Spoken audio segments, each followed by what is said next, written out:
What's happening, y'all? What's happening, y'all? We got Justin in the building. We got Aaron was good. Rich was good. You say you got money on us. Okay, okay.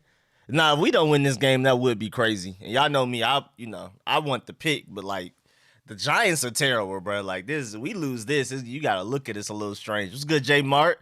King Sean was good. Was good, Andreas. Yeah, the Commanders situation is crazy. I'm gonna do a whole name and logo update soon, like once we get more information and stuff. Of course, I just have a bunch of clues and stuff right now, like the pictures that leaked and all of that. Probably gonna do like an update video on that soon. What's good, King Sean was good. WFT Goon was good.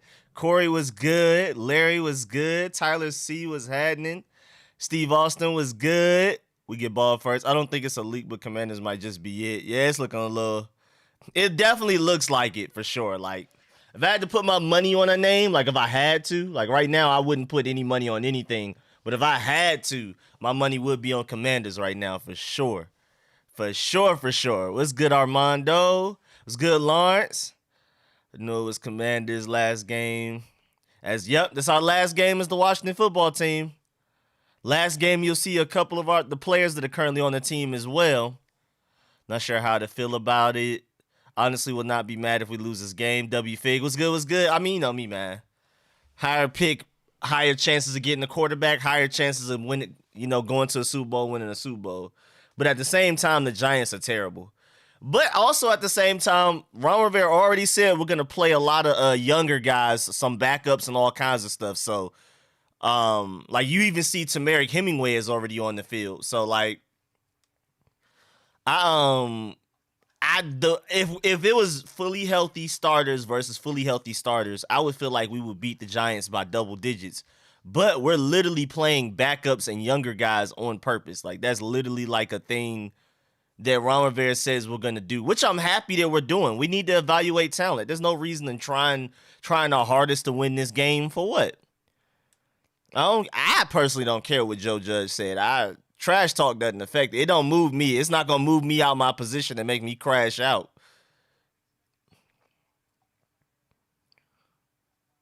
If we had a chance of making the playoffs, sure, but it's just go ahead and play the backups, bro. Let Terry get his 40 yards, which he just got closer to with that first down catch. Thank goodness. And let's see if Antonio Gibson can get to his 1,000, but like he got to go over 100. I forgot how much he needs. I know Antonio Gibson needs like 100 or something. Draft pick between 6 to 13. Yes, sir. Win or loss, we're going to be picking between 6 or 13.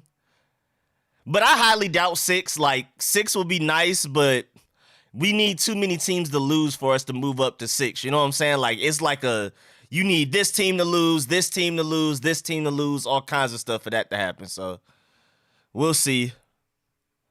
I'm trying to find the link that's he needs 109. Yeah, that's what I believe that was the number, right?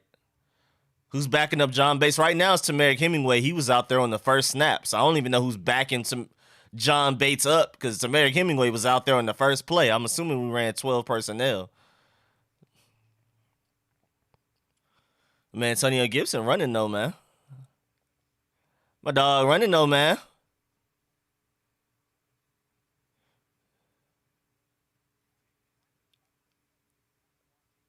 All right, Volakit's behind. This is extra behind. We're going to try. Let's try the next one.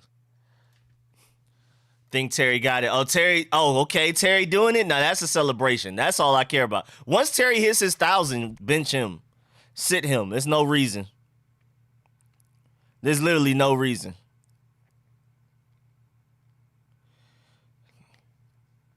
Oh, yeah. If Terry doesn't have it, he's close. If he doesn't have it, he's close. Gotta be. Terry got it. Once I know it's official, hold on. Where we at? Receiving yards 41. Oh, yeah, Terry got it. Yes, sir. Good job, Terry. Yes, sir. Hey, that's what I cared the most about coming into this game. Number 1, Terry getting his record. Number 2, evaluating talent. And number 3, Antonio Gibson getting to 1,000 yards as well. Other than that, I don't really care personally. I would want 1,100, but I'll take 1K. We'll see. I mean, depending on how the game goes, maybe they'll get a feel for the game and let him keep going if he has momentum. But, like it's just no way. It's no way Terry McLaurin out there risking injury is worth it in this absolutely pointless game. I mean, absolutely pointless. I'm really happy for him though, man. That was priority number one. Get Terry McLaurin to 1,000 yards. Let me go ahead and start getting the pictures ready. The fact that man reached 1,000 yards with the situation around him, bro, he's easily top 5 receiver, bro. Nobody else is doing it. Nobody else dealing with what he's dealing with, bro. Nobody else, bro.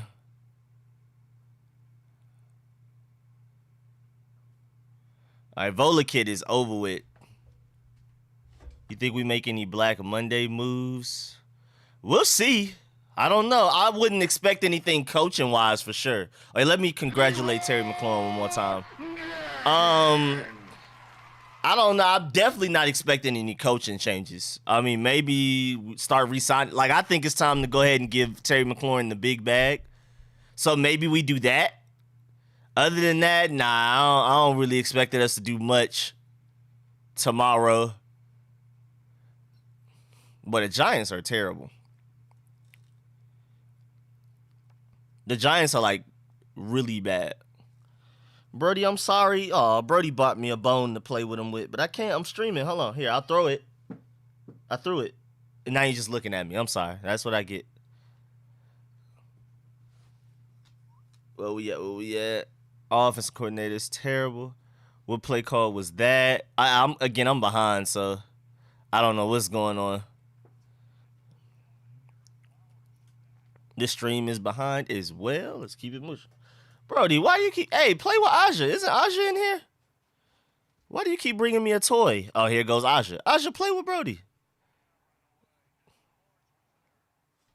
Let's see. I'm going to keep trying different links, see which one's caught up. Why do we never do bootlegs inside the 5? Cam Sims got to get that. I still haven't seen it. I just saw Antonio Gibson get tackled in the backfield. Rare L from Cam Sims. That is true. Cam Sims usually catches everything thrown his way, so.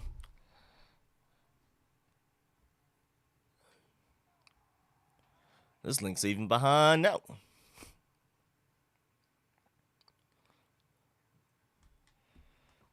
Oh, yeah. I mean, that was super. God dang. Taylor Heineke, bro. But Cam Sims does have to catch that. He needs to catch that for sure. But golly, like, Taylor.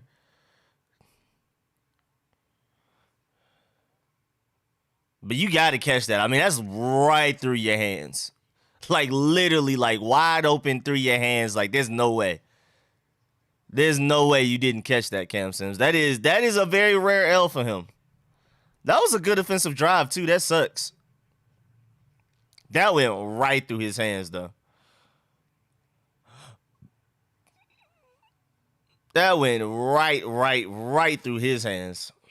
I mean, you, as a receiver, you really don't want it anywhere else, really. That would have been too high if it was pretty much anybody else but Cam Sims or Logan Thomas, but it wasn't. It was right there where Cam Sims would want it. Live, it looked like it was a little bit too high, but when I looked at the replay, I mean, that was literally perfect for Cam Sims. That's exactly where you want it.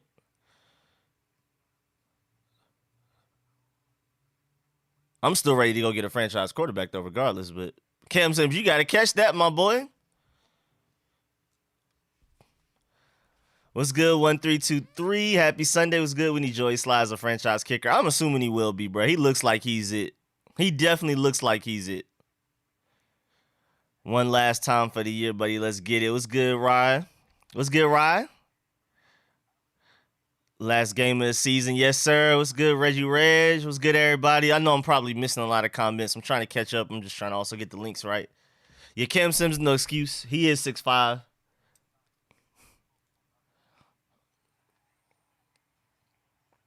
I ain't gonna lie. I'm looking forward to the game tomorrow, but at the same time, I'm not. What's good, Mr. A? You guys think Gibson will get 1K? I don't know, bro. 109 rushing yards? I don't know, because, I mean, we've seen Jared Patterson already on the field quite a bit. I think they're trying to see what their younger guys can do, so I'm not expecting to see enough of Antonio Gibson for him to even reach 109 unless he does something phenomenal, just breaks off a 60-yard run or something. Yeah, Taylor Heineke makes you pull your hair out. I hope Joe Judge is back next year. I think they would. Giants, it's reported that the Giants said. Oh, I meant Brock. Joe Judge, Joe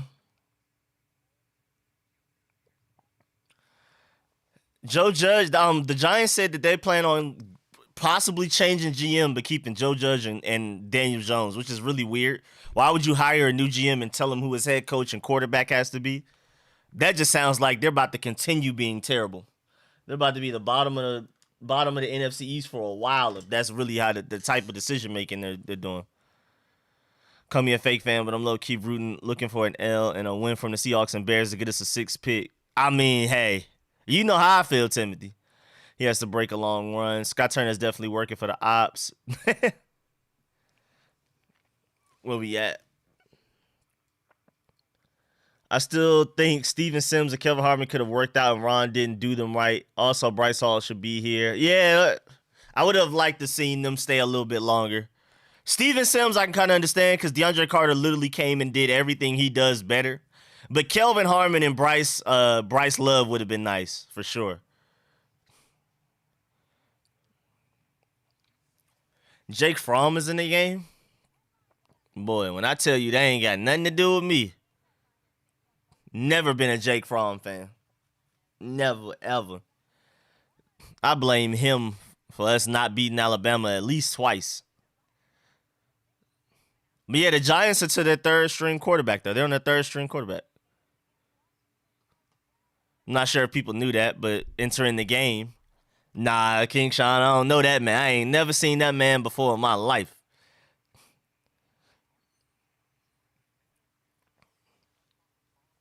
Steven Sims 2019 over any slot receiver we got right now. Well, that's hard to say. Because, first of all, DeAndre Carter returning wise is better than what Steven Sims gave us 2019. And then also, that Steven Sims 2019 era was like a short span, whereas DeAndre Carter, I would say, has been more consistent. You could definitely say Steven Sims was more explosive. Like on a per game basis, when he was going crazy, he was definitely going crazier than DeAndre Carter. But DeAndre Carter's been consistent for us all year. And again, I feel like DeAndre Carter's 2021 as a special teamer was better than Steven Sims 2019. For sure.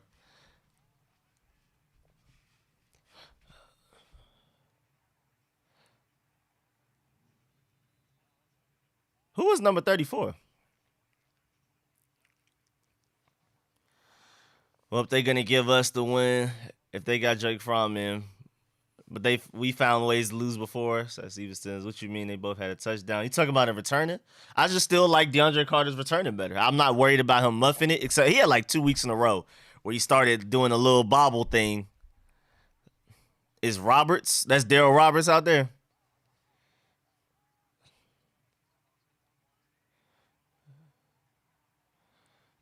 Nah, not only did a backup quarterback run, it's Jake Fromm. I think that's the worst part. Forget the backup part. It's Jake Fromm. Jake Fromm's inability to run is the reason Georgia couldn't beat Alabama for 2 years. We also didn't have receivers, but Jake Fromm wasn't doing nothing to elevate the Georgia Bulldogs at all, man. That man is definitely practicing. I'm surprised he's on an NFL roster.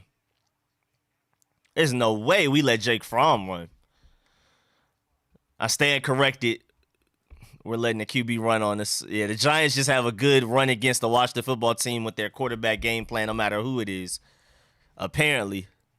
Doesn't matter who's their quarterback for the Giants, he gonna run against us. I don't know what we're doing. I don't know how we're letting it happen, but we are.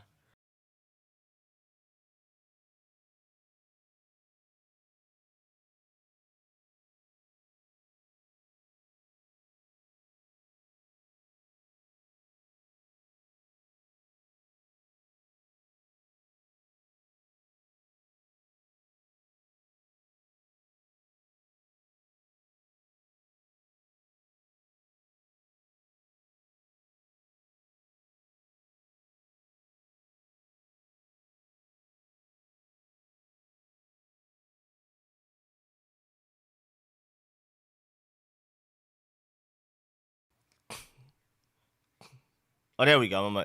I was saying that looked like Jeremy Shockey out there catching that pass on second down. Are they going for it? I would love Ridley, just don't want to give up too much. Oh yeah, Calvin Ridley is available. That would be fantastic, bro.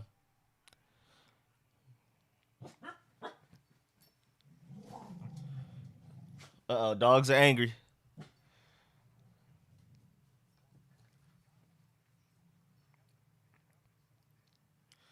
What's the flag on? They jump, we jump, or they jump?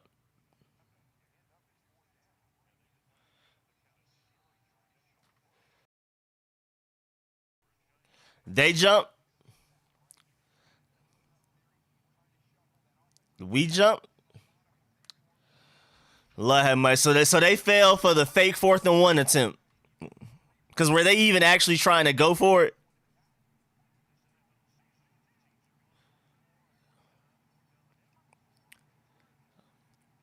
Yeah, I don't know what that was. So it looked like they kind of jumped first, to be honest. Even Mr. Draft Pick right here, Mr. Rico, Mr. Draft Pick, it looked like they jumped first, to be completely honest.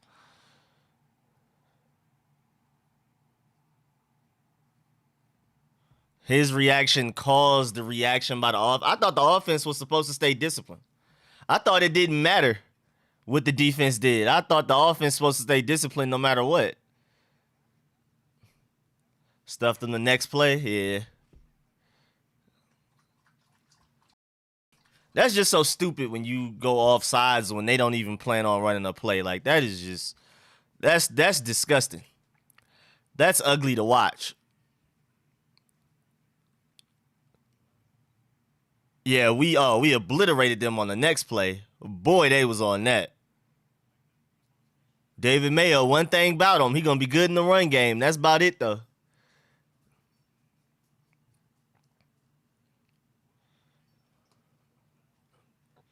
Volakit is out here suffering, struggling.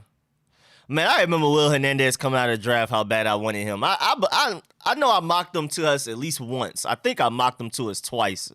One of those guys that one offseason, whatever that offseason was, I was trying to get him so bad.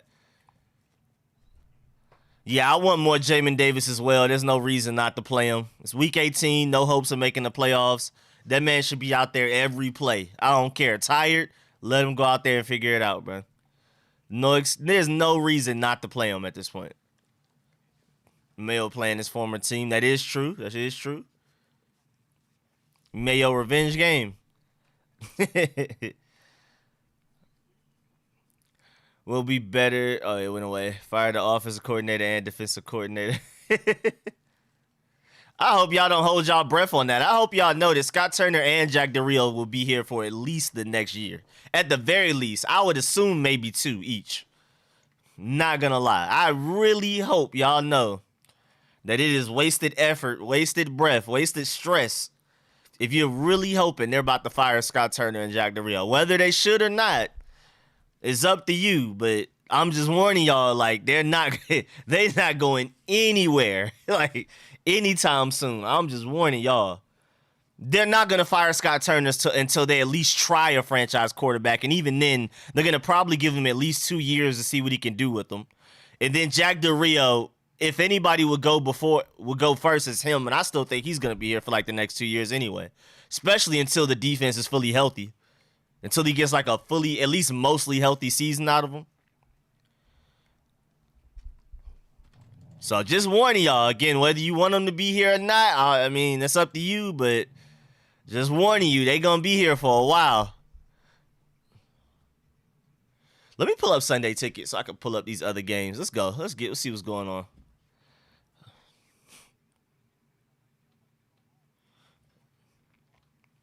Wait, Jamin Davis out here making plays? Let me see. 4th and 1. I'm assuming we stopped them. Let me see. Nah, playoff contention is over with. We have no chance. Yeah, wait, where was that, Jamin Davis? Where was any of that all year? Well, you asked for Jamin Davis and you got it. Where was any of that all year? What was that? I mean, there he goes playing will linebacker. That's what you get when Jamin Davis is at will linebacker instead of Mike. That's where he belongs for the rest of his life. Will linebacker. Nowhere else. Don't put him anywhere else ever again. Mike linebacker was fun. I was one of the people that said, let's at least try it to see if he can handle it. But nah, that's over with now. That's supremely over with.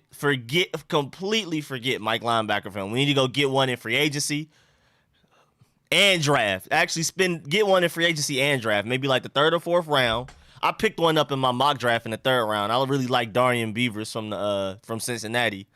And then my favorite free agent option is AJ Johnson from the Broncos. I say go get both.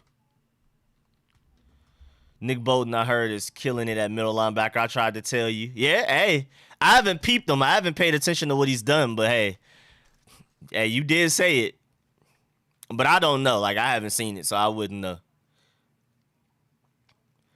Green Bay game blacked out for me. Ravens still is blacked out. I don't know why. I'm not close to Green Bay, Detroit, Pittsburgh, or Baltimore at all. I am actually very far away from those. I'm closer to the Tennessee Texans game. I'm closer to the Colts Jaguars game. Why are the games that's not closest to me blacked out? I'm nowhere near Baltimore. Nowhere near Pittsburgh. I'm nowhere near Green Bay, Wisconsin. I'm nowhere near Detroit. I'm close. I'm not close to Texas, but they're over there. Definitely closer than Baltimore. I'm super close to Tennessee. I'm close to Jacksonville. I'm close to Indianapolis almost. Like, what? How does this blackout thing work? Louis T said he was killing it. I watch every game every week. Oh, really? I don't even remember what team Nick Bolton is on. Oh, John Lynch, you pulled up and followed me on Twitter? All right, I'll follow you back. But yeah, I don't even remember what team Nick Bolton went to. I really want to watch the football team jersey, but I can't afford it. Bolton's on the Chiefs. You know, I think I remember hearing that name. Wasn't he the one to return that fumble for a touchdown?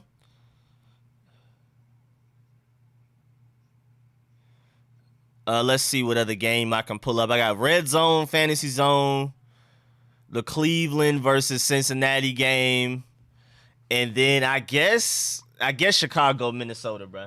I guess. Nowhere near Baltimore, though. I have no idea why Baltimore versus Steelers is blacked out. I'm nowhere near Baltimore, and Pittsburgh's even further. Yeah, I went to Mizzou. Ben's last game. Oh, yeah, for sure. He played his last home game last week.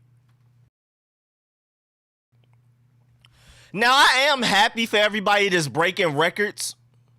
But at the same time, like, we're playing an extra game. Like, everybody's playing an extra game per season. So it's like a little less impressive. Like, I saw the Justin Jefferson thing. I saw Jamar Chase. I see a lot of people breaking records, but McLaurin's just adding to his situation. Thank goodness. Terry McLaurin's quite likely to break 1,100 at this point. But I would say rest him. I don't think it's worth it, because worst case scenario, he gets an injury that lingers all the way through next season. You don't want that. This isn't worth it. It don't mean as much if they played every week. If they didn't, it's impressive. But at the same time, if there was one less game available and they didn't play every week, I mean, other people didn't play every week.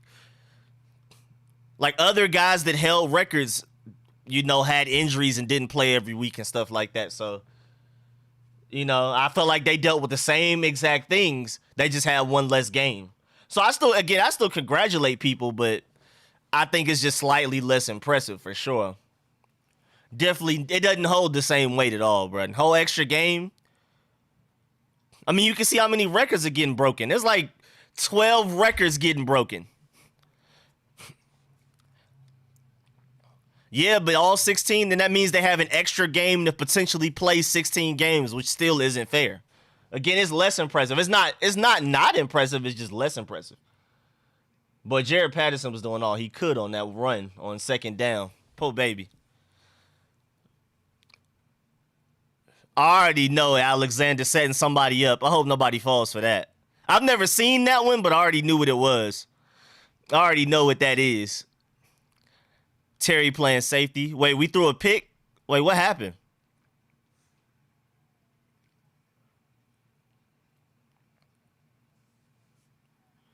I need to catch up on Attack on Titan and Demon Slayer.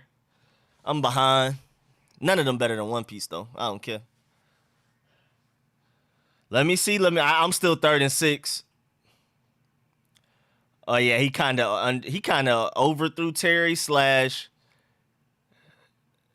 Wait, is that a pick? Cause it looked like Terry McLaurin blasted him, and he dropped it. Cause Terry McLaurin really did turn into a safety right there. Remember, Terry McLaurin was a gunner when he got drafted, so like that was just natural for him. He said, "Facts, One Piece is the best anime out, bro." Only people that disagree haven't watched One Piece. It's literally that simple. Started Black Clover around Christmas time on episode 85, and I love that show. Yeah, you're ahead of me.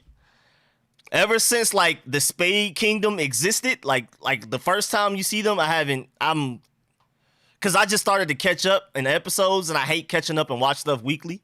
So I'm like, I'll just wait. I'm probably going to wait another year to watch Black Clover. I need them to get like 100 episodes ahead of me before I watch that. I hate, like once I caught up on Tokyo Revengers, I was sick. Because it was so much better binging it than waiting weekly. It just didn't hit the same. So I'm trying to avoid watching stuff weekly. I'm going to wait till Demon Slayer and Attack on Titan come out with everything before the entire season. I still haven't even watched the movie for Demon Slayer, the thing on the train.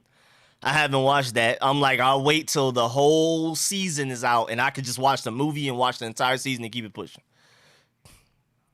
Not finish Black Clover. Yeah, I had fun. Black Clover was extremely fun while I was watching it. I was having the time of my life watching it, but I'm gonna wait till it gets a lot of episodes. I need to binge it. What are the Titans doing? They just ran a flea flicker for no yards. None. Flea flicker for no yards. What do you think the name will be? It's looking like it's Commanders, and that's not. I don't really like Commanders at all. Actually, I really don't like it at all. But at the end of the day, I care way more about what the jerseys look like. And hopefully we get some black. Hopefully we get some alternate jerseys, all of that type of stuff. I care way more about the jerseys than the name. At this point, whatever the name is, whatever, as long as it's not something terrible, you know what I'm saying? Black Clover OPs are fire. Yeah, I gotta catch up. I've heard Berserk is great too. My cousin loves Berserk. It's like one of his top 3 anime. I haven't watched it though, but a lot of people love it. A lot of people consider Berserk S tier, like up there with One Piece and One Punch Man season 1, Mob Psycho, Full Metal Alchemist, Code Geass. People put, and of course Death Note and all of those type of stuff. A lot of people put Berserk up there for sure. I just haven't watched it, so I don't know. Steins Gate. A lot of people love Steins. I haven't watched Steins Gate yet either. How you gonna put that on a New Era fitted? You don't know about the name, Death Note. It's confirmed we have black jerseys already. I mean, we saw it, but was that the inside of the stitching? You know what I'm saying? And I saw JP Finlay say that it will have black in it, but I got to see it to believe it. I ain't gonna lie. No, I feel like Naruto is slept on. People act like Naruto because it's so famous. I forgot the word for it. Hype beast or whatever. That it's not that good. I liked it. I mean, the end, once you like get to a certain point, like after like moderate, like somewhere during the moderate part and afterwards, yeah, it just gets like they just forcing it. But before then, Shippuden was fine to me. Red Wolf's the best name. I thought so too. Black helmets, I would be in love with some black helmets. I saw that picture, but I don't know, was that like a concept? Was that like a concept or is that actually one of the helmets we're gonna use? Because I saw the black helmet in the video. He said Naruto has too many fillers. Oh yeah, I had he said TikTok killed Naruto's fan. I had the filler guide with Naruto. I didn't watch a single episode of filler. I literally skipped it. Certain anime like that that's big, that has a lot of episodes, like when I eventually watch Bleach, I think I heard at least one of the fillers was good, but for the most part, I skip fillers. I literally have the screen I'm watching it on and fillers right next to it. Like, all right, I'm coming up on some filler. I did that with One Piece and everything. I don't watch filler, me personally. I'm skipping the mess out of it. So I don't know anything. All I know is the main storyline, and I love it. So, but black jerseys, they better not screw this up. I really hope so. I think Rebel was our name. They tricking us because we already knew.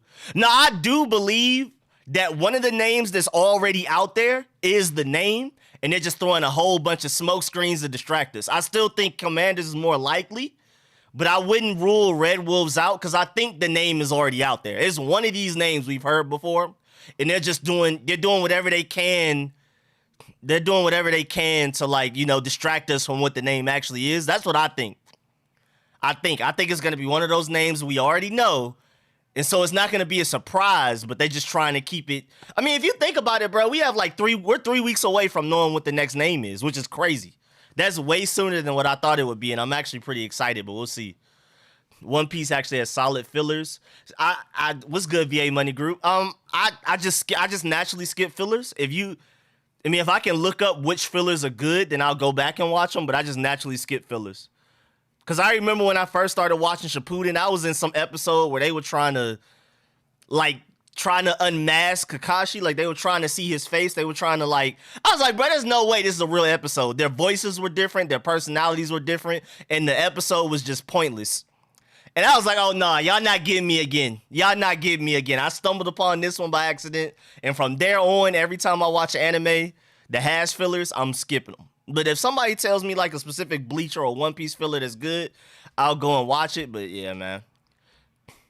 One Piece is the most entertaining fillers. What's good, Cornelius? I appreciate that. You're not really a fan if you don't care. I mean, at the end of the day, it's X's and O's for me. I care more about the players. We can be the Washington Itchy Spiders like somebody put out there that one time. I'm still with this team 0-17. I don't care.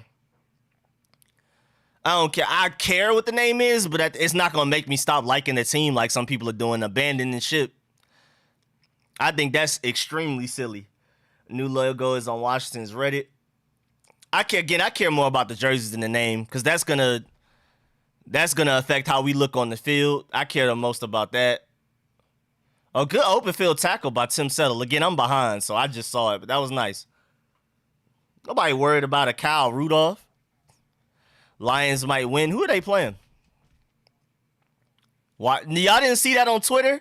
Somebody did the Washington Itchy Spiders. Like, it was literally WashingtonItchySpiders.com. And when you clicked on it, it took you to the actual Washington football team website. So people started spazzing out and thinking that was the name. But all you had to do was just like reroute the website. All you got to basically do is kind of like do a weird version of hyperlink. You can make it the WashingtonPoopyheads.com and it'll take you to the Washington football team website. And so somebody did it with the Itchy Spiders and had people like spazzing out for like a couple of hours. Like, oh no, our name might actually be Itchy Spider. So, but yeah, I mean, I care, but it's not that serious. I care way more about the jerseys. Because I'm pretty sure I'm not going to like the name at this point anyway. If it's not the Red Wolves, it's kind of like I don't care anymore after that. Because like I said, I'm not even like the Red Wolves bandwagon. Like even since I've been like in elementary school playing NCAA, any sports game where you can customize your team, I've always been the Wolves. I've always been like when I was little, I was the DC Wolves. Then when I moved to Atlanta, I started being like the Atlanta Wolves. Normally I made my colors kind of look kind of like the Carolina Panthers colors. Like I don't know what it was. It was just something about the blue and white with a wolf. Like the images I can find on Google. That just looked beautiful, so I normally base my colors off of that. It was like a blue, white, silver that was in black that was just beautiful. But I was always the something Wolves when I played NCAA, anything. So I've wanted our name to be Wolves. I wanted to root for a team with Wolves in the name since I've been a little kid. So after that, I just don't really care, honestly. Like whatever it is, it's not Red Wolves to me. That's all I hear. What is it? Oh, it's not Red Wolves? Whatever. So, again, I just care mostly about the jerseys, especially if it's not going to be Red Wolves. And somebody help DeAndre Carter, bro.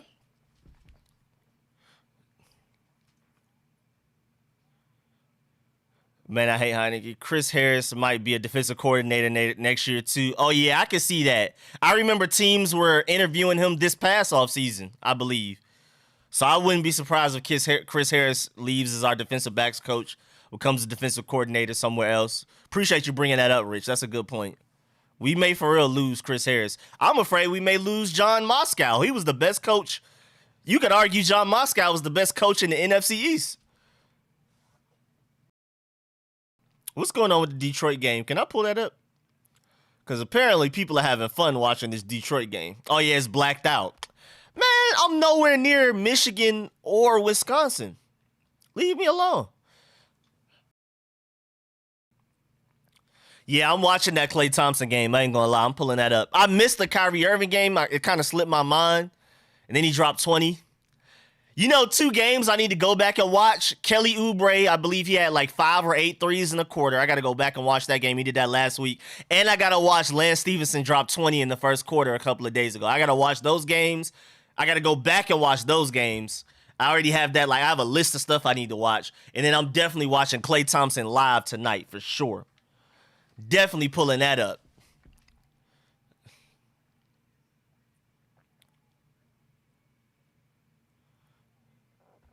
Who did I pick to win these games? Am I doing well in the football pool? All right, Minnesota's losing, so that's messing me up. I'm the only one that picked Cleveland. Hey, go ahead, Cleveland. Baltimore's losing, that's messing me up. So far, as long as Minnesota and Baltimore stop playing, I'm good in my family pool. Should be straight, but I don't know, man. People out here weird. Red Dogs, best positional coach. The last one is Kyrie. Washington Avengers. Matt Corral fought Wayne Gretzky's son. Wait, what? Red Fins. Shark. I'm just too sick to stay safe. I'm just too sick to stay safe, brother Rico. Catch you all. All right, James Fisher, man. Get well soon, man. My boy James Fisher, I hope you all right, but you going live during the go? Nah, I'm probably going to be chilling, probably playing Smite. I ain't going to lie to you. Y'all know me, I'm going to be 100% transparent. I'm probably going to be playing Smite. Because, I mean, I like basketball, but I don't like basketball enough to literally all I'm doing is watching basketball. You know what I'm saying? So, like, I'm going to probably be running Smite or Hunt or Halo or something while I'm watching it. But I'm going to be watching that Golden State game. For sure.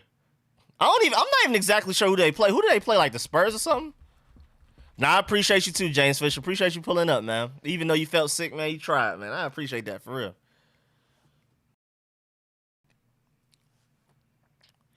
Bro, they're solo man covering Devontae Adams and trying to figure out why he's getting first down catches.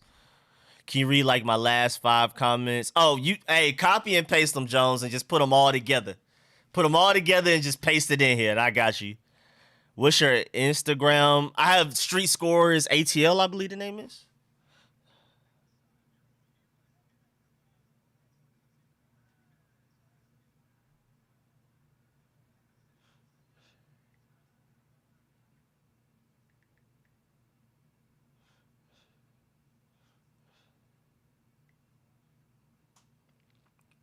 Yeah, I gotta catch up, honestly.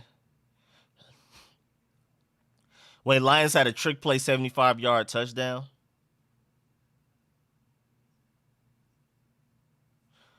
What was I? Oh, yeah, my Instagram. My Instagram.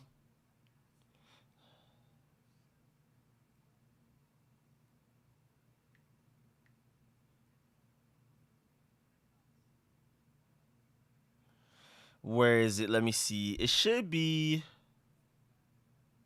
Yeah, Street Scores ATL on Instagram. Even though I'm far more active on Twitter. Like, if you want to reach me the soonest, what I check like almost every day is Twitter. But Instagram, I try to get on there, try to be consistent.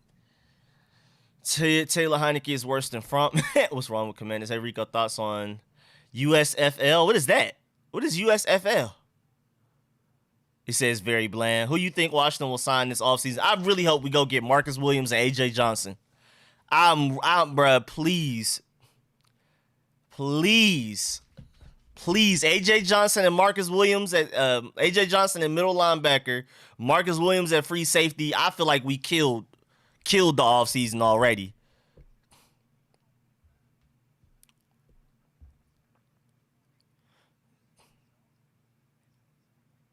What is going on in the Bears game? Oh, it's Andy Dalton again?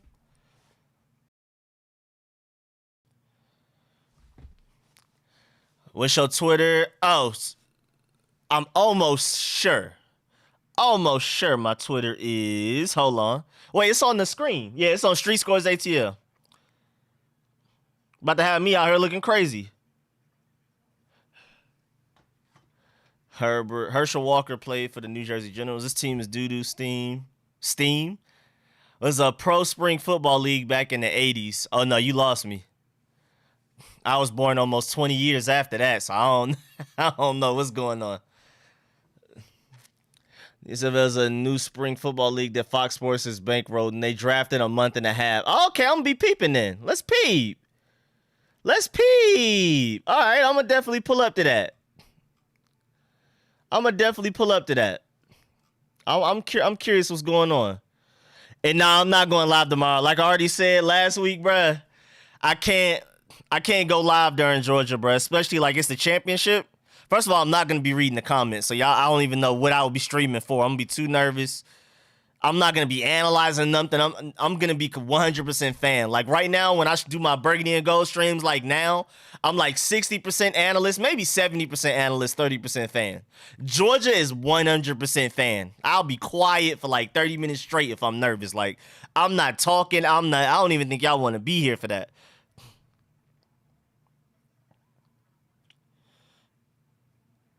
Oh yeah, I saw that. I saw the ER thing, Jones. I saw that. I saw the ER thing where they had the logos and stuff. It definitely looked like it's gonna be Commanders. Like I said, I definitely think Commanders is leading the possibilities. It's not my favorite at all, but again, all I care about is the jerseys. Like I can deal with Commanders being our name as long as we have black jerseys in some way, black helmet, all of that. And why is Taylor Heineke playing so poorly, bro? I'm barely watching the game because I'm more so talking to y'all than anything else. And every time I look up, he's just doing something stupid. Heineke is playing lousy once again. Can't keep giving him a pass because of injuries. Do we draft Matt Corral? I'm down. Rico, what's the story on the dogs in your videos? Oh, those are my babies. I need to upload more videos, though, because Aja doesn't look nothing like that now. Aja, you want to come looking? You want to come in the camera? She's asleep, whatever. But those are my dogs. The tan one is Brody.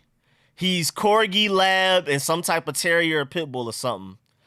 And then Aja is Husky and Yorkie. And Aja's groomed now. So what you see in those videos is before she ever got groomed like in life. Because I got her when she was like a couple of months old. And then those videos are her like 6, 7 months old. And like hair just completely out, never groomed and all that type of stuff. But now she's groomed. She don't look nothing like in those videos. Like she has like everything shaped up. Her hair is way shorter, all of that type of stuff. And we're getting a new field. It took 18 months to be named Commanders. Kenneth Shane Pickett. Why are starters playing and Ron need to take Taylor out? Yeah, I don't want to risk injury, bro. I do not want to see the starters out there too long, bro. Just imagine Jonathan Allen gets a season-ending injury. Now we won't have him back till like November next year. Same thing with Terry. Same thing with Antonio Gibson. It's not worth it, bro. It can't be anything with Wolves because of copyright. Broncos fired their coach. Oh yeah, that's why a lot of people want Vic Fangio to come here as a defensive coordinator, and that would be beautiful. Vic Fangio would be an immediate upgrade over Jack Del Rio. I just doubt that's gonna happen. I highly doubt that's gonna happen. I would like for it to happen, but I doubt it. I'm not gonna lie. Between division rivals, it can't be anything with Wolves because of.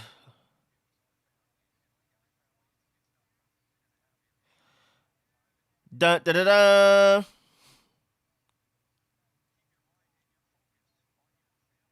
Okay, I follow Cornelius Ray back. We good.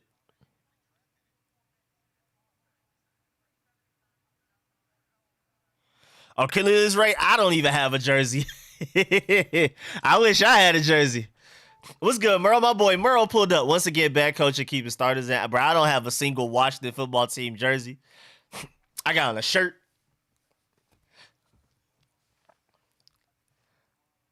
What is going on in this Browns game? What are y'all doing? Jonathan Allen sack? Okay. All right, good job. Now get off the field. Not a home game. I just woke up. They really wanted Wolves, they would figure out a way to make it happen. I agree. I think if they really, really wanted it, they would have gotten it done either way, but yeah, all right, Jonathan Allen, add that to your resume, your all-pro resume, but I think it's about time to go ahead and sit down. Schedule next year is Dolphins, Colts, Titans, Jags, Texans, Vikings, Bears, Packers, Lions, 49ers, Falcons, or Saints, Cowboys 2 times. Is that true? Because you know me, every time they come out with who we're going to play, I do a video and like run down the line on who I think we can beat and who we won't beat and stuff like that and try to do a realistic prediction. So once they, it's based on our schedule, isn't it? It's based on our schedule who we play like at home, away, who the extra team we play is. Because we finished third in the division, which we will, win or loss. We'll play the third in the what division? Yeah, the Giants special teams is killing DeAndre Carter. Got a Terry jersey for Christmas from my brother. Yeah, I don't have any. I don't know any of the. I don't have a single jersey. My most recent jersey is my Sean Taylor one from when I was in like 9th grade. Phil DC is regresses PR. Like up the stream. Appreciate that, Timothy. Let them know. Yes, sir. Yeah, I just gave you the team, so there you go. Yeah, I wanna definitely do a video. I was waiting for them to come out with the official list. That boy Rich already on it. All I want to see is what quarterback they bring in. Oh yeah, that's what matters the most. Nothing matters unless we can figure out quarterback.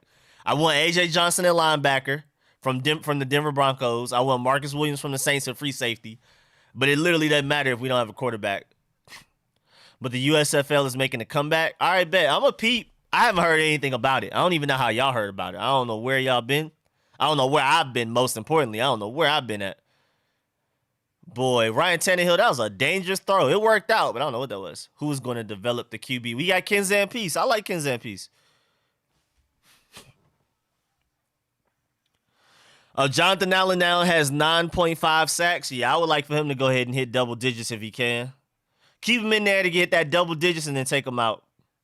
Then take him out like immediately. Same drive and everything, bro. Now, this is literally a preseason game that we're watching. No, this is disgusting.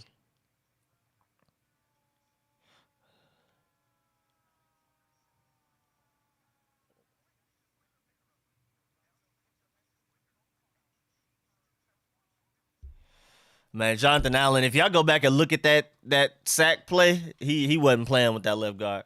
They've been having commercials during our game. They already had one today. Oh, well, y'all know me, man. I'm looking at the comments more than I'm even looking at the game talking to y'all, so. That's why me streaming the Georgia game would be weird, because I would rarely be looking at the comments. I'd be straight fan. I'd be straight fan.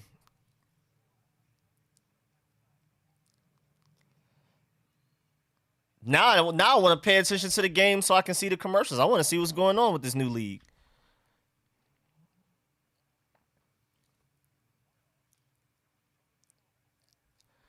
Good run, Gibson even closer to 1K. Where he's at? Where is Gibson at? How many? Oh, Gibson's only 44 yards away. Gibson's only 44 yards away from reaching 1,000 yards. I'm glad Terry already hit it, though, for sure.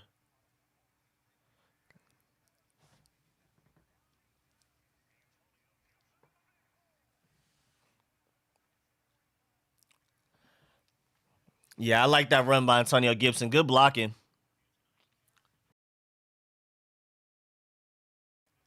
Bro, I'm behind too, bro. I just saw it.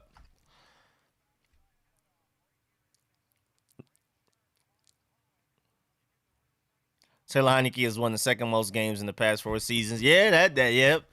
That's what you get when you only have one quarterback all season.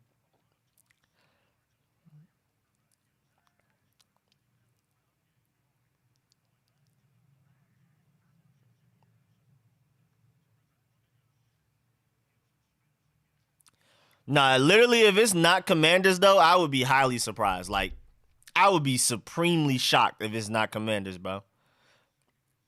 I'd be pretty shocked with all of the evidence that we have, but I don't know. It may just be smoke screens. It don't take nothing to just manufacture one little quick jersey for a video real quick, but still, I'd be very surprised. And yeah, Terry McLaurin already has his 1K. We're waiting on Gibson to get his. Waiting on Gibson to get his. He needs 33 more yards. I'm going to watch some USFL too.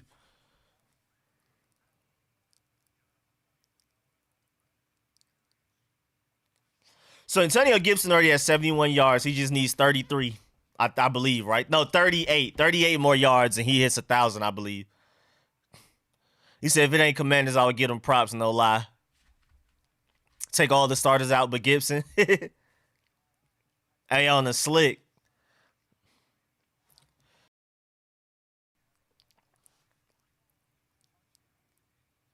Come on, Browns. I need y'all to win this, man. We have 86 rushing yards already. Like, golly. Better get a touchdown on this drive. How did we recover that?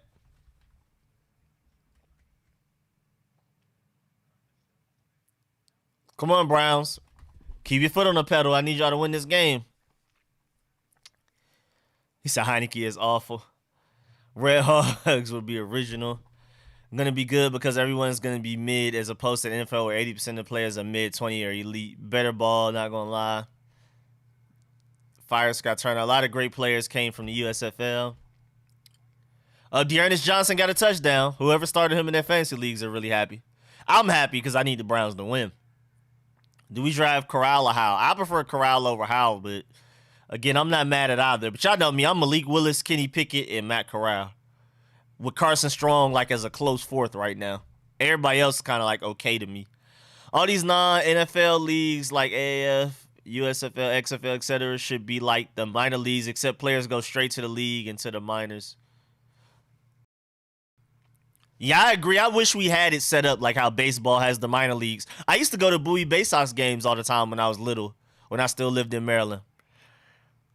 That used to be fun. Wait, Sheriff got manhandled? Hold on, I haven't seen it yet. Y'all are ahead of me, so. Hold on, let me see. I'm looking now. I'm watching. Oh, yeah, Sheriff is getting bullied. Sheriff is getting bullied. Sheriff getting bullied. Sheriff got bullied. I saw it. Rico, if we lose, what pick do we get? Do we stay at 9 or we go lower? It depends on who loses in front of us if we end up with the 9th or 6th pick if we lose. If we win, we could potentially end up all the way back down to 13. If we win this game, we could potentially end up with the 13th pick in the draft. If we lose, then it depends on who loses. Like you need the Bears to win. You need like random teams like I forgot. It's a few teams out there we need to win. And if we lose, we could potentially end up with the 6th pick. But I just doubt it. Like, the Giants are awful. It'd be nice to get a higher pick, but the Giants are terrible, bruh. That was a great punt. Welcome back, Tressway. Boy, Tressway missed the game, came back kicking right where he left off. Honestly, with the way that this game is going, I mean, it really doesn't matter. Like that, I prefer to evaluate talent. I would have seen if Joey Slye could have made that field goal. Why not? Bears and Seahawks are two teams that will improve our pick if we lose. So we need the Bears and Seahawks to win. And if we lose, and there's another team, there's a third team out there. Has Tressway made Pro Bowl? Yeah, he made it last year. I don't think this year. Steve, we are a bad team with mediocre players. We are worse. If we lose, we are the 7th pick, and we win, we stay at 9. Are you sure? I could have sworn we could have moved all the way down to 13. I got to look. Let me go pull up. We can look at this together. Matter of fact, instead of me looking at this by myself and keeping y'all out of it, we can go to Take-a-thon together. Let's do it together. I need the records. Where we at?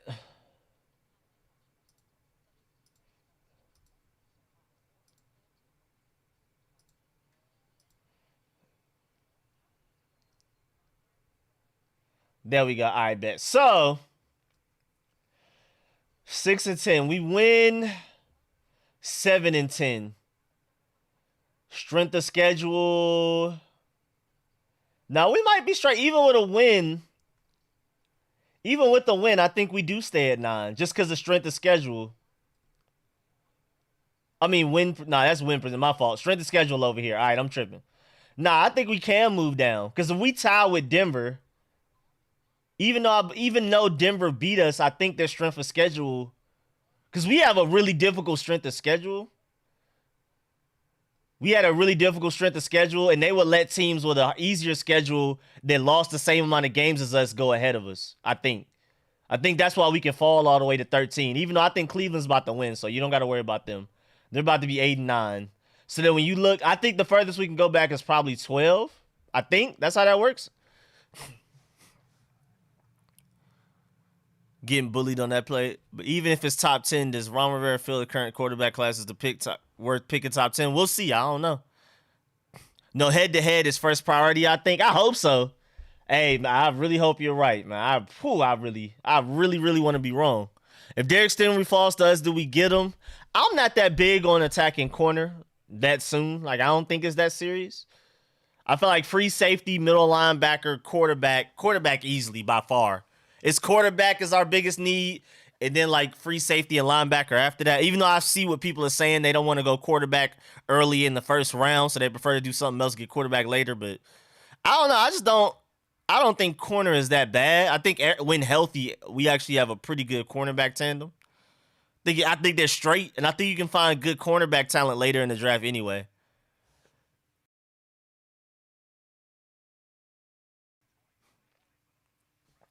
If Heineke wins today, he makes $250,000. So that man's about to go out there and play his heart out. It's probably his last opportunity to start for an NFL team, and he can get a $250,000 payday out of it. But he about to go crazy. Now, Kyle Hamilton is the only player I feel like is worth taking with a top pick. And even so, I don't think he'll make it outside of the top 5. But Kyle Hamilton is the only way you can convince me for us to get quarterback later. Who knows? Maybe we end up with Russell Wilson or Aaron Rodgers. I doubt it, but who knows? But either way, Kyle Hamilton is the only defensive player, because I don't feel like we need edge rusher, of course. Kyle Thibodeau and Aiden Hutchinson and all of them are really nice, but edge rusher is not a big need. So I feel like Kyle Hamilton is like, that's it. For me, as far as taking a defensive player in the top 10, really any non-quarterback in the top 10, it's literally Kyle Hamilton or quarterback for me. He's the safety version of Micah Parsons. Basically, literally last year, it was Micah Parsons or quarterback. Was saying that for months. I was like, it's either quarterback or Micah Parsons, please. We ended up with neither. Now look at us. Now look at the Cowboys, and it's just, tragic.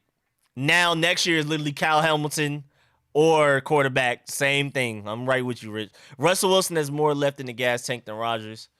Flag defense, Hall defense. You think Gibson get 39 more yards to get his 1,000? He can. I didn't think he'd be this close this soon. All right, so let me look at this. Strength of schedule. So I guess we would naturally be ahead of Denver, I guess. So we need the Falcons to win.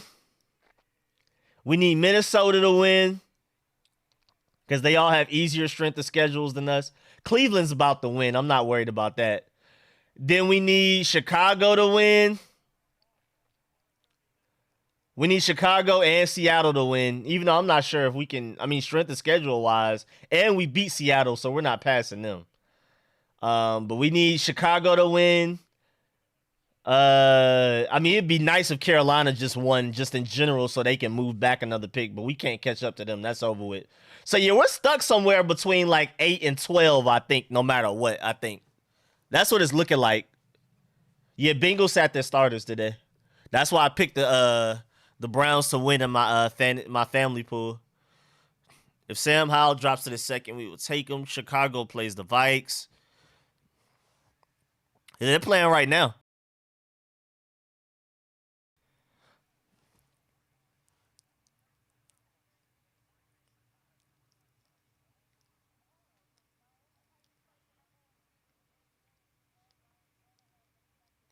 Somebody said the Giants should just take a knee from here on out.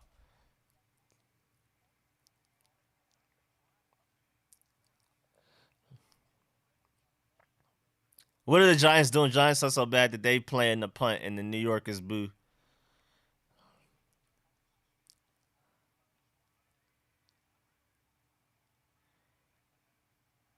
Wait, I so on 3rd and 9 they did a QB sneak? That was weird. Yeah, I can see why they're booing. I can see why they're booing. For sure, I can see why they're booing. Lions are beating the Packers right now.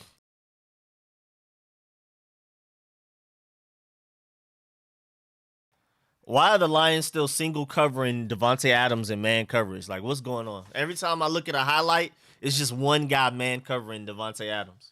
Like, that's going to work ever. Think Sam Howell fits his playbook better than the rest of the draft class. I mean, again, I'm not a big fan of Sam Howell, but I wouldn't be mad.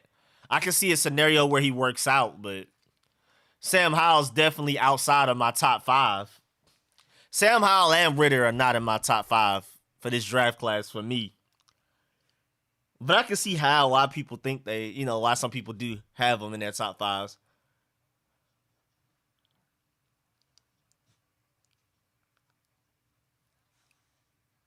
And Sam Howell makes a lot of sense because we have his favorite receiver from the past 2 years, up until this year, De'Ami Brown. He would fit this offense really well as well, too, like you said. I can see that. I think the new CBA kicks in next year. I thought it was the year after that, but I don't know. Yeah, I like Carson Strong better. I like Willis's potential. I always got to say that. You can't just say Willis. You got to say Willis's potential. I like Matt Corral better. I like Bailey Zapp better.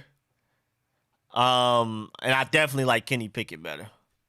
But yeah, no, Sam Howell's mobile. I think he had the most forced missed tackles out of the whole college. Nah, he's not as mobile as Malik Willis now. He is very mobile, but he's not Malik Willis, though.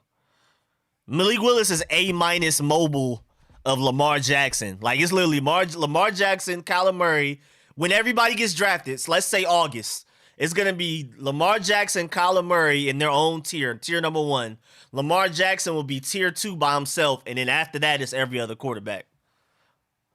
As far as the most mobile quarterbacks in the NFL. Because he's not Lamar Jackson, but he's immediately going to be the 3rd most mobile quarterback in the NFL when he hits the NFL. But he's not Kyler Murray or Lamar Jackson. He's definitely not them.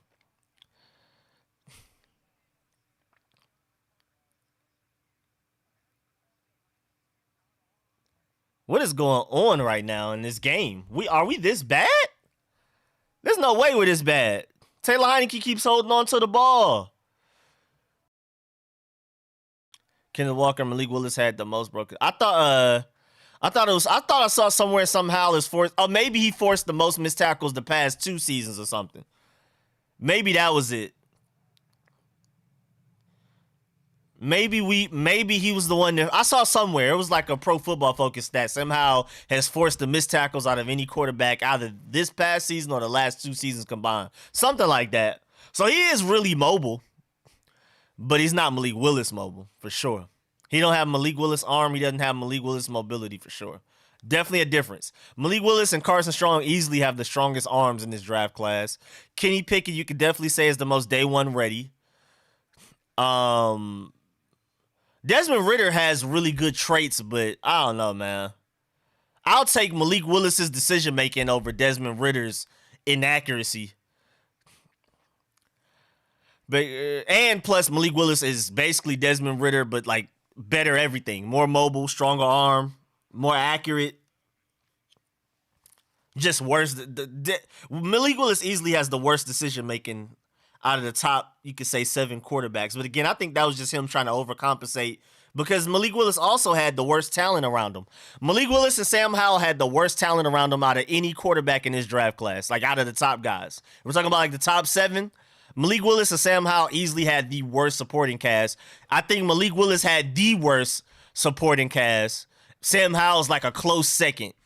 And then everybody else had pretty straight around them, honestly. But Sam Howell, Malik Willis had the worst situations around him this year.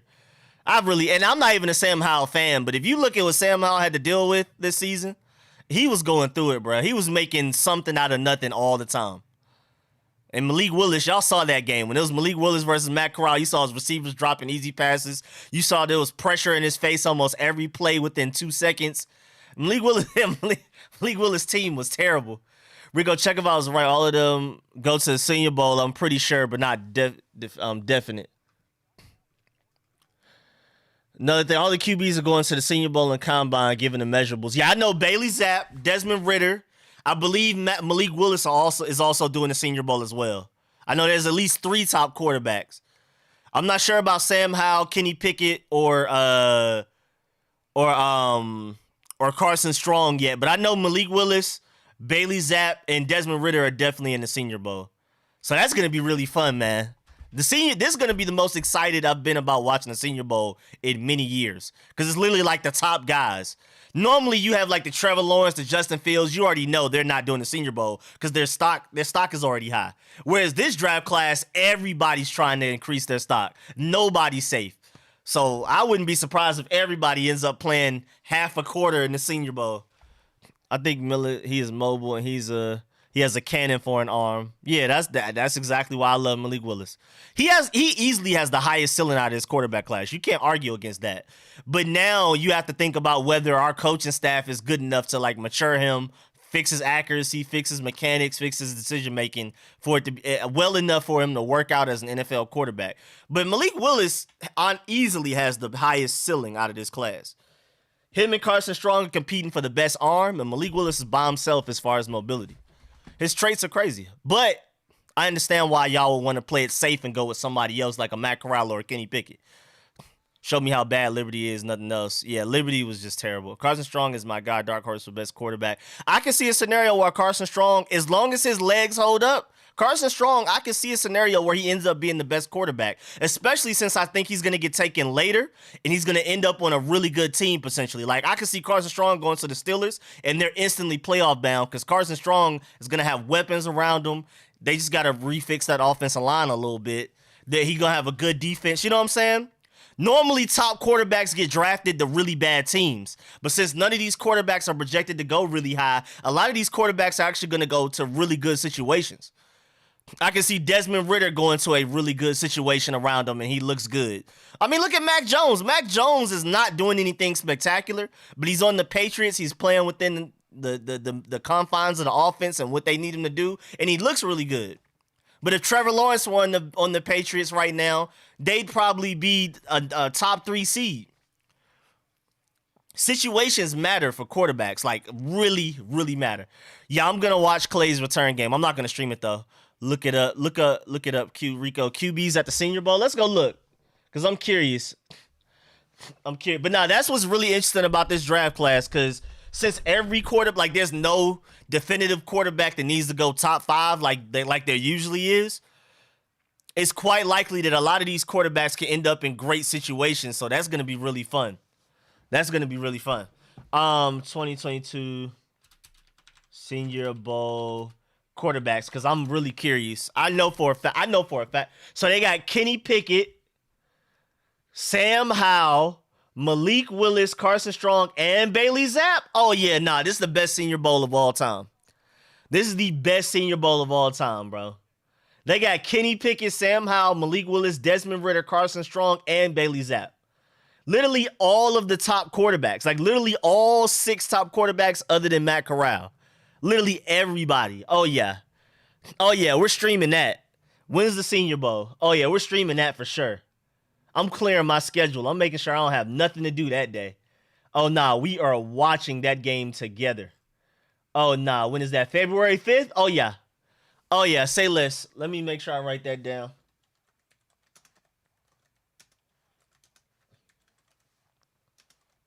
Oh, yeah, we're watching that. February 5th? Say less. We all pulling up to that one. What else has happened February? Oh, yeah, the new name. The new name is going to come out. What is it, February 2nd? So we get new name, new everything, new jerseys, all of that the 2nd, and then the best Senior Bowl I can remember since I've been alive as far as quarterbacks go. And on the 5th, oh, yeah, that's about to be a great week. I ain't going to lie. He said general manager not watching the game. Yeah, I'm sorry. There's so much going on besides this game. This is literally a glorified preseason game. I'm mostly here to talk to y'all. Quarterback or trade back, I agree. Zapp is someone to watch a quarterback. I like Zapp a lot. And the Pro Bowl with the new helmets. Oh, yeah, because the Pro Bowl is afterwards. Everything got pushed back a week with the new regular season.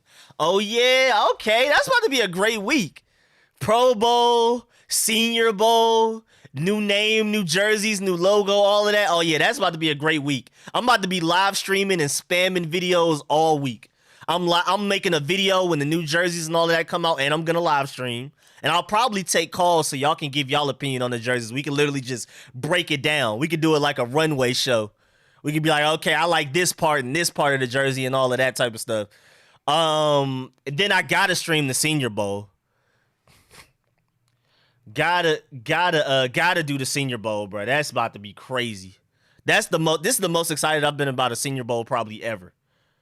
Bro, they got literally everybody but Matt Corral in there at quarterback. Bailey Zapp. I don't even know how everybody's gonna play. Cause that's so many guys, everybody can't even get a quarter. Everybody's gonna have to get like half a quarter, maybe 2 possessions, depending on how long the possessions go.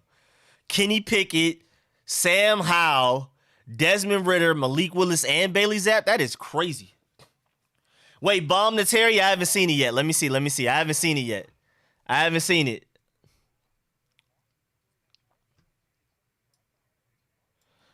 I haven't seen it yet. Let me see what's going on.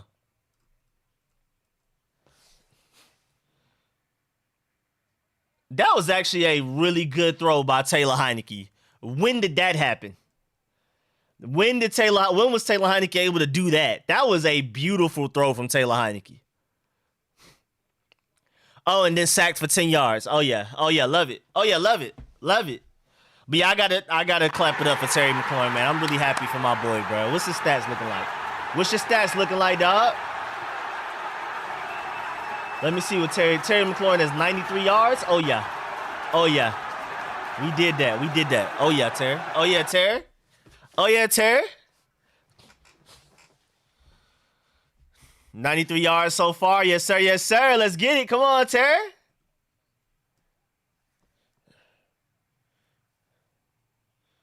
And Terry McLaurin already hit 93 of them guys on him.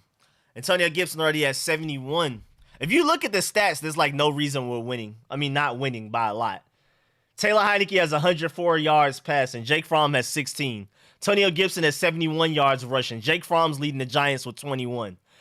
Terry McLaurin has 93 yards receiving. Kyle Rudolph is leading the Giants with 13. How are we not up 30-0 right now? This is crazy. No QB can play behind the line. Eric Flowers just gave up.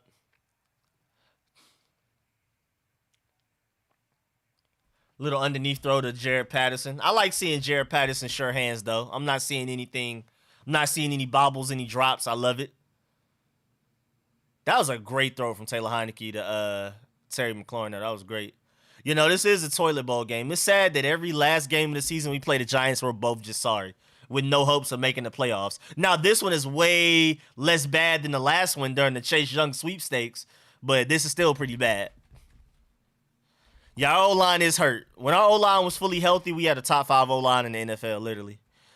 Joey Sly's our franchise guy. I agree. I'm really happy to have him. Do we want to win this game, though? Me personally, not really for me, but, you know, it's cool. I'm neutral. Either way, the highest we're going to pick is probably 8th or 7th. The furthest back we're going to pick is probably 12th, and I prefer to have a higher draft pick, but if they want a quarterback, they're going to trade up to get him anyway. Like, if they really, really are going to take it seriously this time, they're going to trade up either way. It doesn't matter where we pick. It's not a dramatic difference like last year where we win the division. We have the 19th pick. We don't win the division. We have, like, the 12th or 4th, like, 12th pick or something like that. I might need to turn off this game and watch Attack on Titan. Yeah, Attack on Titan started back up for anybody who cares. I'm still behind, so I got to catch up. After this game, bro, I hope you still put on a tons of videos. Your videos are fine. I appreciate that, W-Fig. Oh, yeah, you know me, man. You know the offseason is where I get the work. You know, that's where I get just came out with the draft, the mock draft. I got to come out with at least 5 more. And y'all know me, I don't spam mock drafts for no reason. My mock drafts have certain scenarios and situations. Like, I just did 2 early ones. I did one mid-season. I did one for the end of the season. That's 2. Now I got to do a trade-up scenario. I got to do a trade-back scenario. Then I also want to do an offensive-heavy one. So like a scenario where we go defense heavy in free agency so we can focus on offense in the draft. Same thing as the reverse, vice versa. We go offense heavy in free agency. We get a quarterback and everything like Russell Wilson, Aaron Rodgers. Just say that. And then we go defense heavy in the draft. So like I'm coming out with different scenarios for all of those. Y'all know me, man. I don't just spam mock drafts for no reason. Like, it has to be a certain situation. Like, we're going to do a trade-up scenario this one. We're going to do what happens if we trade back. We're going to do what happens if we already have a franchise quarterback from free agency type of thing. So, you know what I'm saying? So, just be on the look. And y'all know me, man. I need to find more time to get film sessions done for sure, though. But I'm going to come out with my big boards. Y'all remember last year, I had the little list, like the Excel sheet that I made accessible to y'all. Y'all can visit it whenever y'all wanted to because I had it in the link in my videos. The little Excel sheet of all of the draft players that we were interested in, like the guys we met with or who it was reported we were interested in and all of that type of stuff and where they may get picked at in the draft and stuff like that. Y'all remember that from last year. I'm going to have that going again. That Excel sheet that I put the link out there for y'all to access whenever y'all want to. Alabama wide receiver or Willis for first pick. Are you talking about John Mechie? Safety in the draft, linebacker in the offseason. Season bright spots. We have found a kicker. Maybe even 2. Now, that's crazy. We went from 0 kickers to 2 of them. Get the likes up. Appreciate that, Hawk. Yeah, please leave a like in the stream, man. We got a lot of people in here. Where's that Malik Willis film session? Oh, yeah, I do got to really work on that one, bro. Y'all know he's my favorite, so I really got to work on that one. Jake Fromm has 37 yards passing, and we're only up 6-0. We might be bad, bro. We might be really bad. Imagine getting Matt Corral and John Mechie. Oh, yeah, that would be crazy. We need everything except D-line. Hey, man, not going to lie, don't sleep on D-line because Deron Payne may be leaving. May want to at least pick one up in like the 6th or 7th round. And yeah, shouts out to Terry McLaurin, man. He's going stupid right now, bro. Terry McLaurin is having himself a day. It's a great time to have it. He's officially broken 1,000 yards. He may break 1,100. We'll see. And Vikings, what's going on, bro? Talk to me. Talk to me, Vikings. Is it really that hard to win games out here, bro? In Baltimore, bro, I know y'all don't have Lamar Jackson, but it's not that hard. I promise it isn't that hard. I swear it's not that hard. What in the world am I watching right now? Are you talking about these highlights? Yeah, bro. It's a lot of chaos going on in the NFL right now, bro. A lot of foolishness. Why was Anthony Firsker that open? What happened? Have you done a Sam Howell film study yet? I've watched film on him, but I haven't like done my own real deep dive like I've done on a lot of the. Like, I've watched a lot of Malik Willis. I've watched a lot of Carson Strong. I'm starting to watch some Bailey Zapp. I've watched a lot of Kenny Pickett. This week was like I super started watching Kenny Pickett.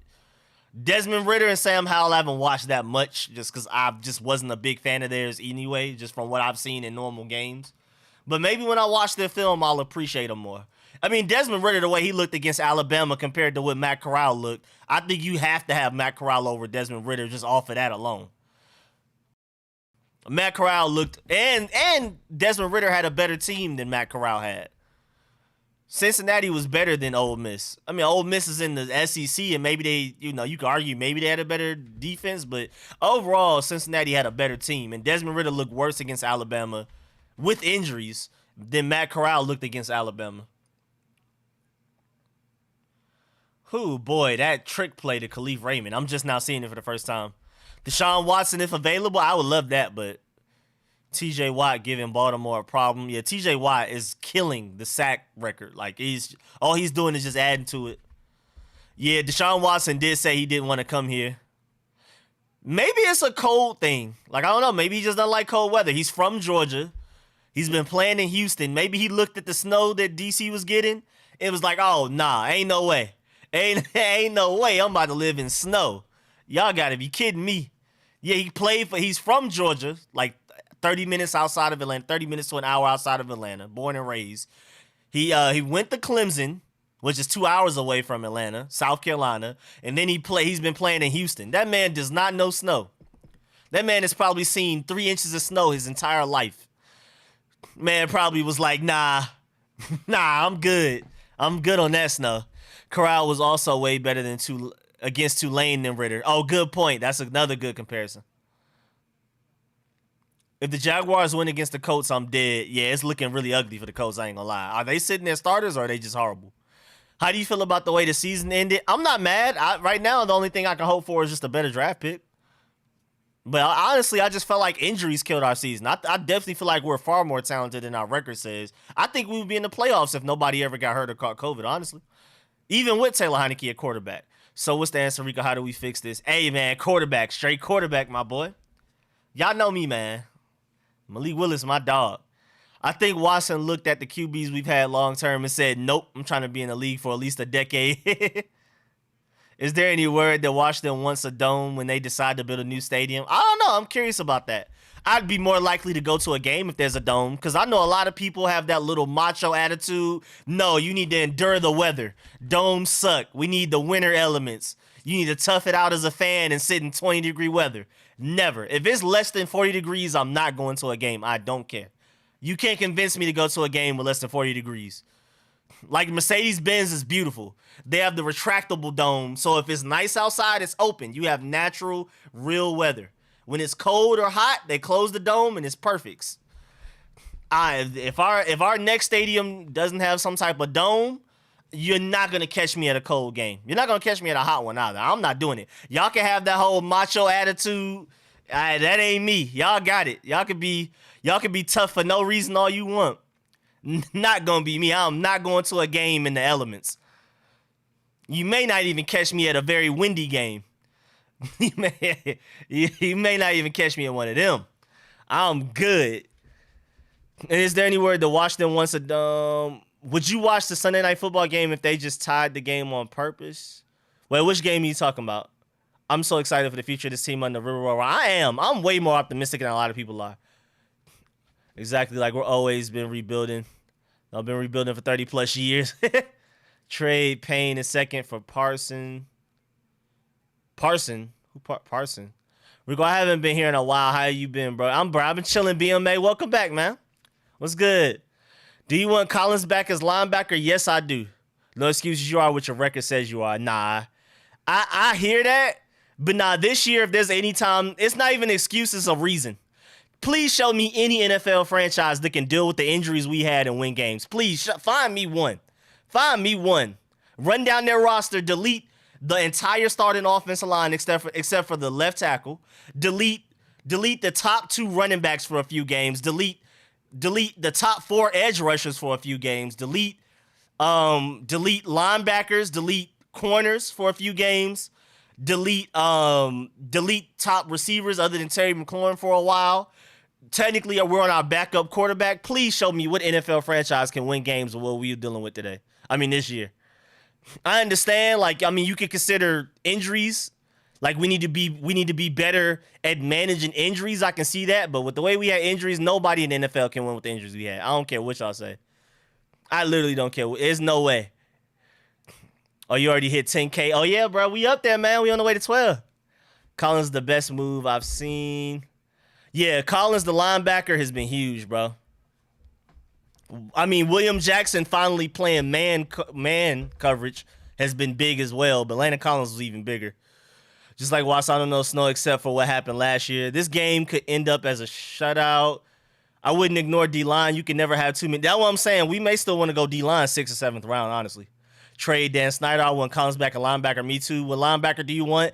If we're talking about free agency, I want A.J. Johnson from the Denver Broncos. If we're talking about draft, because I don't want it to go first round. Like, I love Nakobe Dean. Y'all know I'm a Georgia Bulldog fan till the day I die. Straight Bulldog.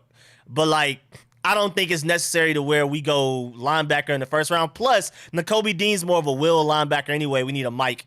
I would still love to have him. You can never, drafting Nakobe Dean wouldn't make a team worse. I just feel like we have bigger priorities. So in draft, I prefer to wait till the 2nd or 3rd round to get Darian Beavers from the Cincinnati. Same team as Desmond Ridder. That team is loaded in talent, bro. They have 3 really good corners. They have 2 really good edge rushers. They have a good receiver. They have Darian Beavers at linebacker. That team is really talented, bro. Desmond Ridder had himself a team. There's a reason they made it to the playoffs. And Desmond Ridder was a portion of it, but he wasn't the majority of it. That was a really good team. Raiders versus Chargers. I won't stream it, but I'll probably pull it up. I don't think they will re-sign Collins. I hope they do. Hopefully it's for way cheaper, though. Plus, other than West Coast teams, open-air stadiums don't get to host Super Bowls. That is true, too. Open-air stadiums rarely get to host Super Bowls. It's really hard. It's really, really hard. They want the conditions to be the best as possible so they can fill up the seats. They can have all of it. You know what I'm saying? It's just better for everybody. Not everybody wants to be the macho guy sitting in 20-degree weather with face paint on. I don't get it. What's up, Rico? It's been a long year to be. What's good, Preston, bro? It's been ugly, bro. Again, I blame injuries more than anything else. You can say coaching, you can say talent to some extent. Injuries is easily the majority of it. Matt Corral and Malik Willis should we go after? I'm down for both. Those are two of my top three. I live 5 minutes from the stadium. My experiences were good at FedEx. I used to live close to the stadium when I lived in Maryland. I can do cold weather. I just can't do sitting out in the rain. Bruh. Like I said, if the weather conditions aren't almost perfect, I'm not going. So if it's not a dome, they lost me. I would prefer if it's a retractable dome like Atlanta, though. Like going to Mercedes-Benz games, going to anything at Mercedes-Benz, even if it's like soccer or whatever, is fun. Because if it's warm weather, if it's perfect weather, they open up the dome so you have natural air. When it's cold or hot or raining, they close the dome. It's just beautiful. I haven't had a bad experience at FedEx Field yet. A lot of people said they have with the weird sewer water dropping on them and then the smoke machines and all of that. I don't know. I haven't experienced, so I don't know. I'm just speaking off of what I've seen on Twitter. Rico, think we're going to make Collins take a pay cut? I hope, but I doubt it. It's just hard to convince anybody to take a pay cut. Trade Payne in a second-round pick for Cowboys Parsons? Oh, they would literally never do that. They're not giving away Micah Parsons even for a first-round pick. True safety. Delete top 3 quarterbacks. We had a game with no kicker. Bruh, and remember that too. We got to our 4th kicker. Rico, would you trade for Calvin Ridley? Depends on how much, but I would love to get Calvin Ridley. I'm never one to blame injuries, but this year is undeniable. Exactly. Like, I'm Mr. No Excuses. But this year was literally, there's nothing you can do with the injuries we had. There was just no way we were making the playoffs. We were the 6th seed out of 7 seeds and then just got hit with COVID. On top of the injured reserves that we already had, Logan Thomas, Wes Schweitzer, all of those guys. We just got Samuel Cosme back, Landon Collins on IR. Like, we had all of these guys on IR. Curtis Samuel has never played. I don't even count him. Forget Curtis Samuel. We're not even going to count him. We never existed. But, like, we had all these guys on IR, banged up, missing week to week. Brandon Sheriff missing week to week. Chase Roulier IR, that was huge because you could definitely say he's a top 5 center in the NFL. And then COVID hit us like a ton of bricks. Took everybody out there with Garrett Gilbert in a game that we needed to win to make the playoffs. Like, bro, there's literally no way. Rico, man, thank you for the street scores this year. Appreciate that, Angel. I mean, like I said, y'all know the offseason is where I do my best work. I actually kind of upload more consistently in the offseason than I do during regular season, especially around draft time, like when we get to March and April. Oh, yeah, get ready for the spam content. Mock drafts. We're going to continue doing live streams, too. I'm going to do the call-in live streams and everything. Like I said, when they release the new name and all of that, I'm going to do a video breaking down everything, showing y'all all of this stuff and my opinions on it. And then I'm going to do a live stream where y'all call in and y'all give y'all opinions on it. So we're going to continue to do the call-in live streams all off-season. Random Sundays. Not every Sunday, but like, pretty often, random Sundays throughout the off-season. I'm going to just start up live streams and y'all can just call in. We'll talk about whatever. I mean, y'all can call up and talk about anime if you want to. You know what I'm saying? This is going to be right back to my weekly, almost weekly. I don't want to promise weekly, but I'm going to say almost weekly Sunday live streams where we're just talking about whatever. The future of the franchise, the past season, who do we want to draft, who do we want to get in free agency, new name, new logo, and again, anything. We can talk about video games. February is about to be heavy video game month. Dying Light 2 comes out. A lot of stuff comes out February. Talk about video games. Y'all know I can talk Halo all day. Talk anime. I can talk anime. I mean, literally anything when it comes to the Sunday off-season live streams. I mean, we already get off topic, period, in the regular season, but now it's about to be off-season. We about to be extra off topic. Appreciate that, Angel. Hope to see more of you and new fans this coming year with a new name. February 2nd, 2022. Let's get it, man. Less than a month away from the new name. Trade Payne, a second-round pick for Cowboys Park. I wish, but they wouldn't. Rico, you heard about the stadium rumors in Virginia? I mean, again, I want whatever y'all want because I'm in Atlanta, and it's hard for me to get out there anyway. I'm going to have to catch a flight to go to wherever the game is anyway. So whether it's in Virginia, Maryland, D.C., whatever, it doesn't matter to me. I got to fly anyway. Like, it literally, that just adds 5 minutes to my flight, if anything. Like, that's only a 5-minute in-air difference. So it doesn't matter to me. Like, I feel like that would be selfish of me for me to have a real input on where the stadium goes because it doesn't matter to me anyway. So I just want whatever y'all want. And it sounds like most people want DC, so I'm rooting for DC, I guess. What's good, One Life? What's good, Rico? This is already too embarrassing. Win or lose. Might as well lose at this point more than ever. Yeah, that's a good point. This game is so terrible. beating them this way still doesn't really prove anything. Might as well get the higher draft pick. Why do the cornerbacks sit 15 yards back? They only need 10 yards for the first down. I don't understand that either. I never understand what Jack DeReal be doing out there a lot of the time. Thursday night traffic jam was caused by a car accident on National Harbor Bridge, not the football game. I want Sheriff gone.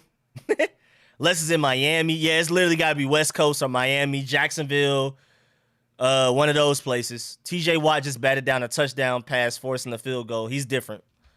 Rico, what was your top 3 moments this year? Beating the Falcons, especially the way we did. Big comeback. That's number 1 easily. The Giants game was really fun too, and then I'd probably say the Buccaneers game is number 3. Unless it's Tampa, Jacksonville, or Miami.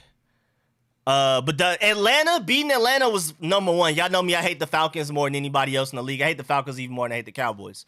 And then the way we beat them, the comeback, we beat them in Atlanta, and I was at the game, and we only play the Falcons 1 every 4 years, so none of my Falcons fan friends can say anything to me for the next 4 years. Like, I have bragging rights until, 2026, 2025? So that was the highlight. That was one of Taylor Heineke's best games as well. That was just a beautiful. J.D. McKissick balled out. That was just a beautiful game. But then the Giants, and I'd probably say Tampa Bay are second and third. Even though the Giants game, I would definitely put the Tampa Bay game over Giants. And then I'm going to try to figure out my third, because I'm going to take the Giants out. Let me think of my third. That Raiders game, the Seahawks game was fun too, though. I don't know, man. But easily number 1 and 2, Falcons and Buccaneers game, because of the way we won them. The comeback against the Falcons, and the Buccaneers just got straight up dominated. Like that Buccaneers game showed that when we're fully healthy, we can beat anybody.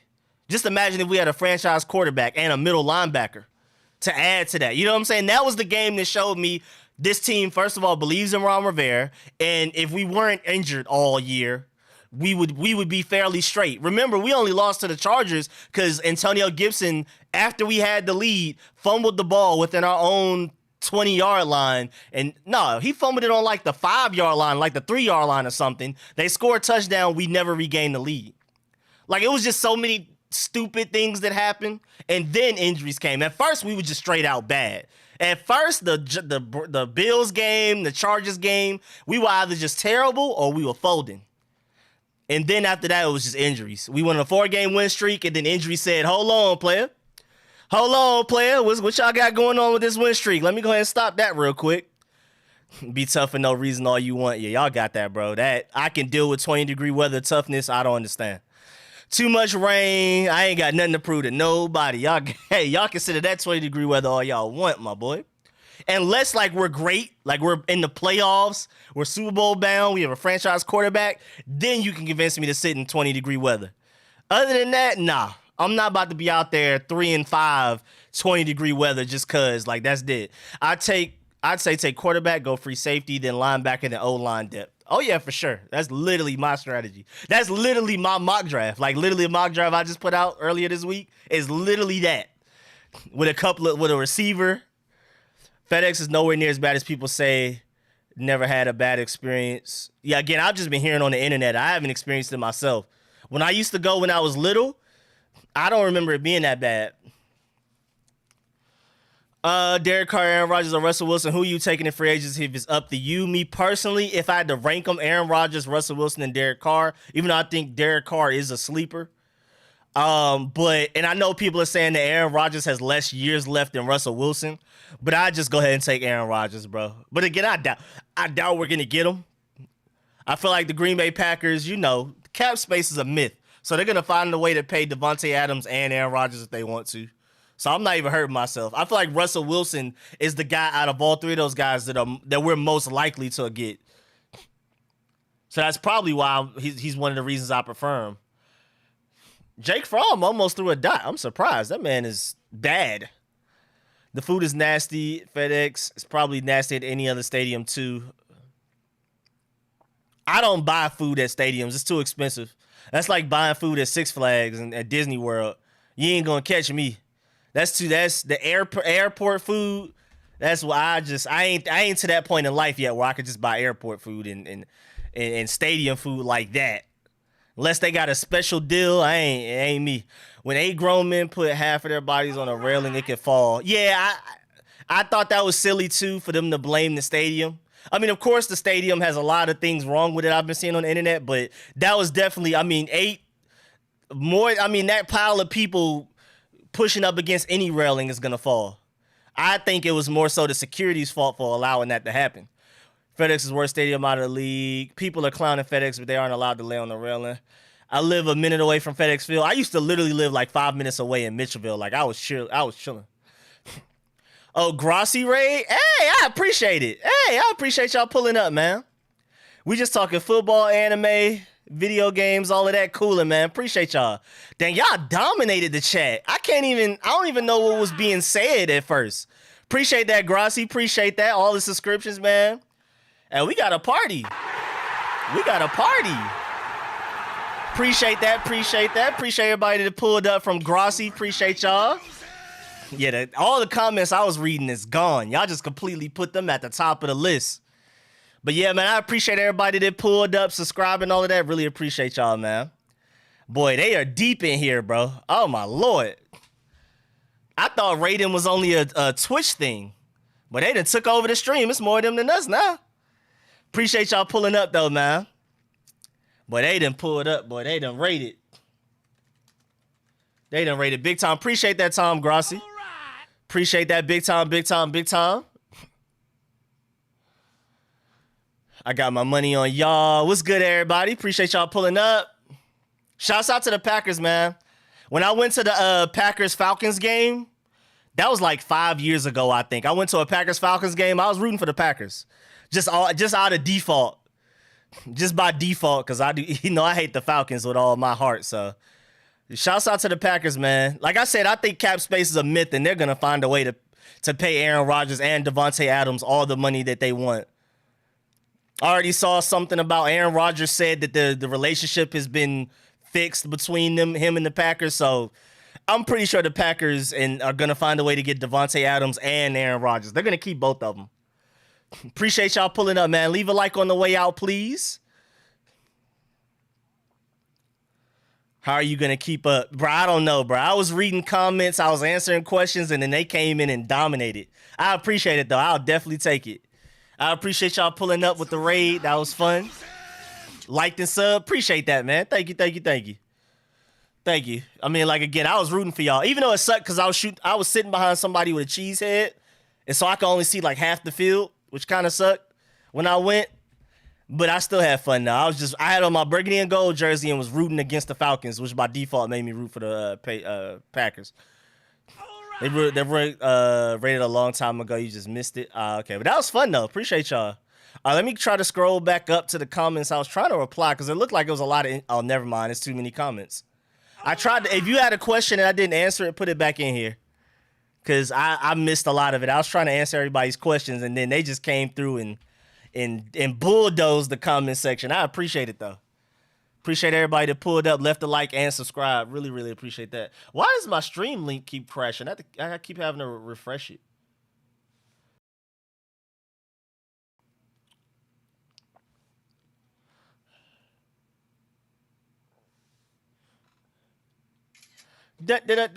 Wait, stream, please.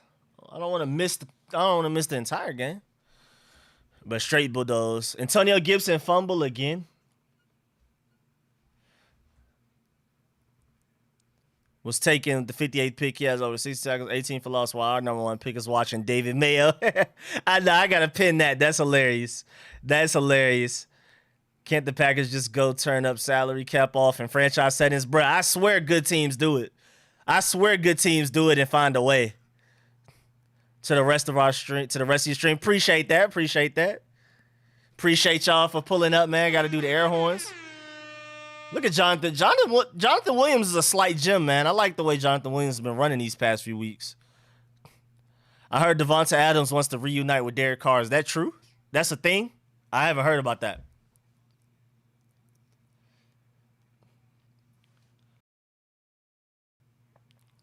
So, Rico, can I get your gamer tag? Wouldn't mind playing some Halo with you. Oh, yeah. Actually hit me up on Twitter because I play Halo on my PC. Most games I do play on my Xbox, but I play Halo on my PC. I mean, just in case I'll put my gamer tag in here, but I don't know how that works. I don't know. I don't exactly know how that works.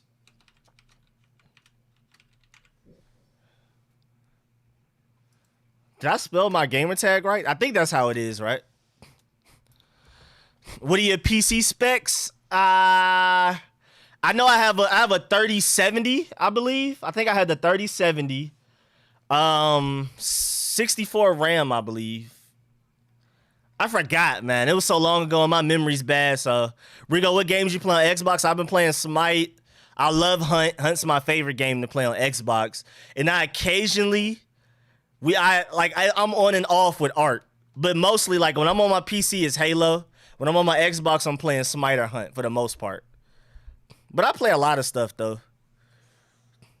I play a lot of random stuff. Aja, what do you want, bro? But yeah, that's my gamer tag. What rank are y'all on Halo for those of y'all who play Halo? Cause I may need to do, cause I don't know, like if you're not a super tryhard, I may want to play a different game type. Cause I don't, like most people aren't ready for Onyx. Like people play Onyx and then end up not having fun. So like I'll play like solo duo queue with anybody that wants to play.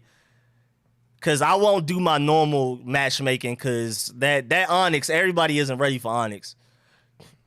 Like I said, I'm a real big Halo tryhard. Halo and Hunt, I'm a super duper tryhard. Like super duper. Smite, I'm kind of starting to try hard. I'm starting to get my builds right, starting to learn my combos and all of that. But like Halo and Hunt, I'm a supreme tryhard. Like I hit Onyx way too easily in Halo. I feel like they need to add another rank. And I'm trying to climb the Onyx ranks. Like I'm trying to go higher. But like the fact that like Onyx and that's it is just stupid. I feel like there should be something higher because it's too easy to I feel like it was too easy to hit Onyx. At least for me, because again, I'm a super tryhard. Like that Halo's my favorite game franchise ever. Even though I am excited about Dying Light 2 that comes out, I think early February somewhere. Oh, good run by Jonathan Williams for the first down. I just saw it. Williams is really, yeah, Jonathan Williams has been really impressive, bro. I like him a lot, bro.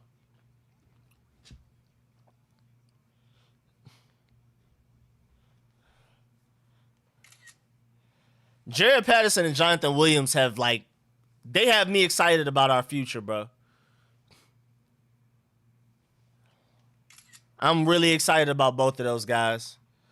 Yeah, we just pound the rock now. Ron needs to stop bringing his Carolina guys with him and get Scott out of here. PlayStation over Xbox. I mean, if you like single player games, yeah. Xbox is better multiplayer wise. PlayStation is better single player wise. And I don't care about single player games. I get on Xbox, I'm in a party chat like 12 deep. So like I don't really care about, and I like some PlayStation games. Like if they were on Xbox, I'd probably play them. Like Persona 5 and God of War and all of that type of stuff. I would play that, but I don't care enough to buy like a PlayStation to play it. Because I'm just straight multiplayer. I like Halo, Hunt, Battle Royale, shooters, all of that type. I don't really plan on just playing a game by myself. It's just never been me. Like my whole life, I'll watch somebody play Assassin's Creed. Like I'll watch somebody run through Ghost of Tsushima. I'll watch somebody run through Assassin's Creed. I pretty much watch it like it's a show. I'm not really interested in playing it. I'm more multiplayer. I've been multiplayer my whole game. Ever since I got Xbox Live, it's been over with. Last single player game I took very seriously was Kingdom Hearts 2. After that, I've been straight multiplayer. Who's better, Haskins or Kyle Allen? I think Kyle Allen by default, honestly. J.D. McKissick is a must resign. I agree. With a block by Eric Flowers. Do you guys know what that fullback name is that we signed about him? I forgot his name, but he's from Atlanta. That's all I remember. He was from Atlanta, so I was happy to sign him. If we keep it at 6-0, but under a minute left, let them return a punt for a touchdown. We technically still win, but move up in the draft. Hey, I'm right with you, football fan. I'm right with you. That sounds perfect. Would hate the name Commanders. We about to choke in the red zone again.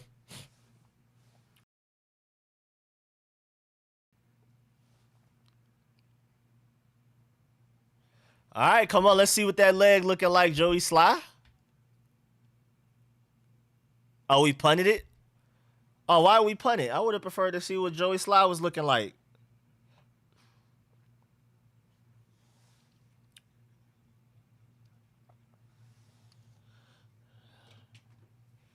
Why are we punting on their side of the field like this, though? Why not see if Joey Slott can hit it? Like, what do we gain? Stop trying, bruh. Stop playing like this. Let's evaluate talent. Winning this game does not matter like that, bruh. Let Joey Slott kick and see if we can do what he can do. Plus, he can probably make it, which increases your odds of winning the game. I just don't understand. And yeah, I don't know why Heineke's still playing, bro. I don't know what's going on. The Lions are really winning 24-3. Bro, why are the Jaguars beating the Colts 13-3? What is going on? Oh, they're about to kick a field goal and go up 16-3. What's going on? Bro, Vikings, can y'all please win, bro? I really need y'all to win so I can get this money, bro. Definitely not a good game by Scott Turner today. Ron doesn't know talent unless it's Carolina Blue. Eagles going to be one and done in the playoffs. What's good? Lee Barnes. What's good? Jaguars are winning 16-3. That's crazy. The fact that the Lions are winning, too, is amazing. These teams, like, we're dead, but we ain't dead. Rico, why did you place a bet on the Vikings? Not necessarily the Vikings. Like, I put, like, we pick whoever picks the most games that's going to win ends up winning the pool. And so I picked the Vikings to win because they were at home, and I think they still will win. I don't believe in Andy Dalton. And this team is terrible. The reason Justin Fields has been so bad is because the team around him is so bad. Even though, then again, when Justin Fields was starting, David Montgomery was out a lot. And then as soon as Andy Dalton is starting, David Montgomery comes back. So that probably is a big help. But I don't know. I still think the Vikings should be the better team, right? Am I tripping? They were at home, too. I was like, I'm not picking the Bears away. How you feel about Trey Lance so far? I mean, he's barely played. I haven't really watched him, though. I'm about to go look at his film. I haven't, like, watched the 49ers game like that, so I don't know. I just know I've seen a couple of highlights, but I don't know. I still wish we got him, for sure. Scott Turner has to go every week. Is sorry play calling. The offense is extremely predictable. Can't keep making excuses for sorry play calling. This is a game you try to trick plays and all that to see if you can execute them. I agree. I don't know why we're doing all that we can to win the game. This game is definitely better suited for us trying stuff, throwing out players. Let Jamin Davis play every play. Throw out the backups of every position to see how good they play, how well they play. All of that. Try out random plays.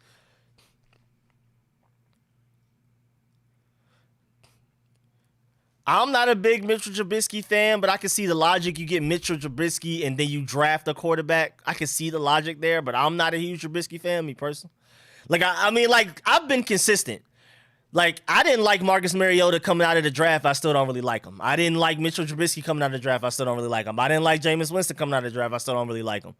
So it's not even because of how they've looked at the NFL. I just don't really like them personally. So, you know what I'm saying? So I personally don't really like those guys, period. Not because, like, it's the bandwagon to not like them because they played poorly recently and stuff like that. I just personally don't really like those guys. But I can see the potential behind the Trubisky with his arm talent and stuff like that. Hey, Rico, do you agree with what Hall said that there is way too much Carolina influence on this team? I do feel like they, I don't hate it as much as everybody else, but I do feel like that it is too much. Like, the win in doubt Carolina that out, I don't like that. Yep, there it goes. Cam getting hurt. Yep, that's why we said bench guys. Time to start benching the starters. We've been saying bench the starters since the first possession. Since the first quarter, we've been saying bench the starters, and this is what we was talking about. Hopefully it's not bad. Like I said in the first quarter, we don't want guys to get hurt so bad we don't even get them till midseason next year. Like somebody tears an ACL, now we don't get that player back till November next season. We need to bench guys. These guys need to sit down. Look at Andy Dalton running for touchdowns. I hate this guy, bro. For what? I mean, at the end of the day, if the Bears win, that helps us pick-wise. So that's another reason why I picked the Vikings to win in my family football pool. Because if the Vikings win, I'm right. I'm more likely to win money. And if they lose, that means the Bears win, which means the Giants move back draft pick-wise. So, like, either way, I'm happy. That's why I went with that one. Whether they win or lose is something I can be happy about, but we'll see. Then again, if we beat the Giants and then the Bears lose, it doesn't matter. It literally doesn't matter. At that point, if we're going to beat the Giants, the Vikings might as well win because it doesn't matter. Yes, the Ravens are winning. Yes. All right, now I'm winning the football pool. Even with Minnesota losing, I'm winning the football pool because Baltimore is winning. Yes, sir. The only thing I have wrong that everybody else that other people have right is the Minnesota game. If Minnesota can beat Chicago, I'm good. I got the fantasy league family fantasy league in the bag. Said the camera crow injury didn't look bad. I hope so. I really hope so. Make sure y'all like up the stream while we in here chilling, man. I appreciate it. Bro, 24-13 Packers. Golly, man. I mean, y'all already got the playoffs wrapped up. This is kind of like a scrimmage. They're just trying to make, because, you know, sometimes when you rest your starters and then you get to the playoffs, guys come out rusty. So I think they're just playing guys just to let them. I don't think the Packers are trying their hardest to win. Oh, yeah, Jordan Love is already in the game. Yeah, they're not trying to win this game at all costs. They don't care about this game. Plus, the Lions have played a lot of great teams close anyway. Like, the Lions are nowhere near as bad as their record says. They played some top teams in the NFL and were very close, or actually beat a couple. Like, the Lions are way better than their record. I'm not saying they're a playoff team, but they've had close games with a lot of great teams this year. I hope Cameron Curl is good though, man.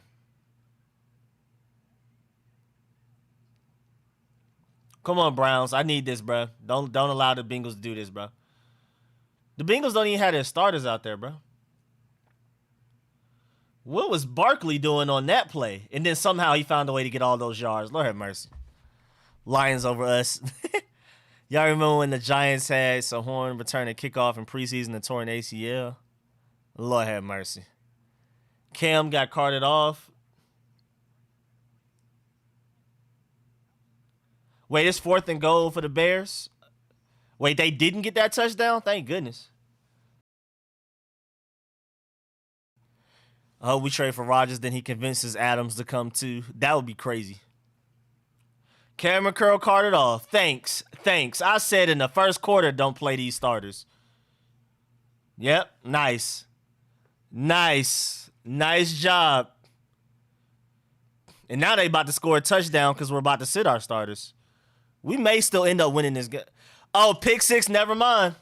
Bobby McCain, pick six. There goes Jake Fromm for you.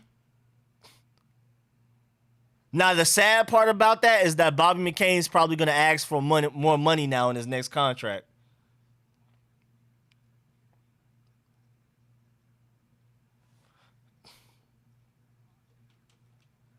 And I've been trying to tell people that Bobby McCain has not been as bad as people have been saying, bro. It's literally not that bad.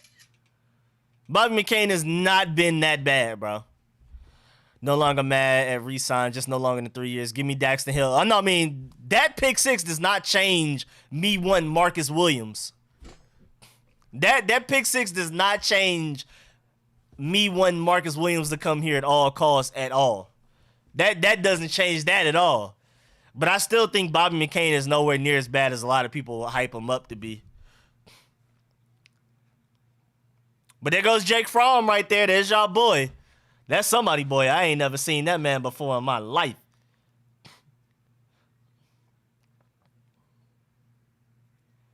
No longer than 2 years. Last pick six was Landon Collins in the first Dallas game, right? Nah. Oh, yeah. Because Cole Holcomb had it in the first Dallas game. Bobby McCain was covering for Landon Collins. Justin Reed would be way better, and there are at least 4 safeties in the draft I'd rather have start. I mean, I'm a big Daxton Hill guy. I think you are too, astonishing from what I remember. I love Marcus Williams. I'm a big Marcus Williams fan, but then he may be asking for a lot of money. Yeah, I keep muting my mic. I'm trying. I'm struggling. There goes the 12th pick.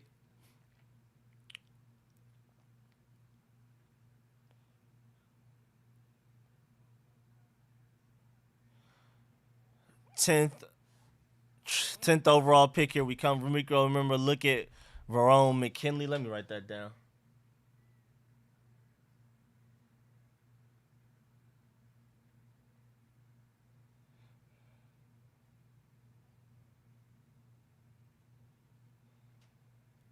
Did Taylor Heineke throw that like a paper plane, or did he get hit at the line of scrimmage?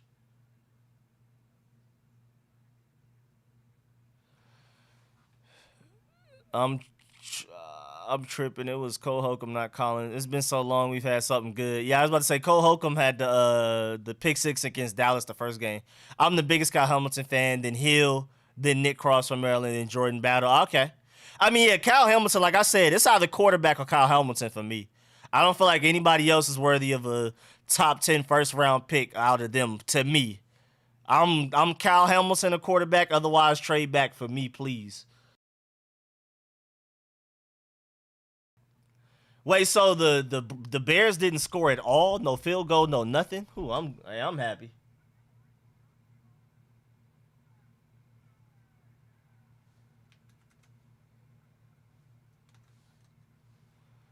I really like Cole Holcomb. Even the announcer saying Commanders Admirals our new name. I really like Cole Holcomb. He just has to work on his pass coverage. He gets caught looking at the backfield too often.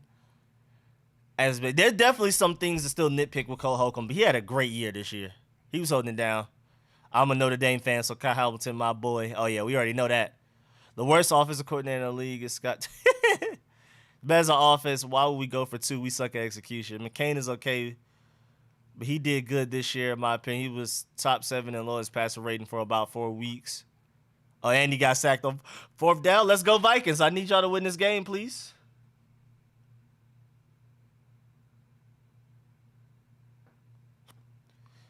But yeah, like I said,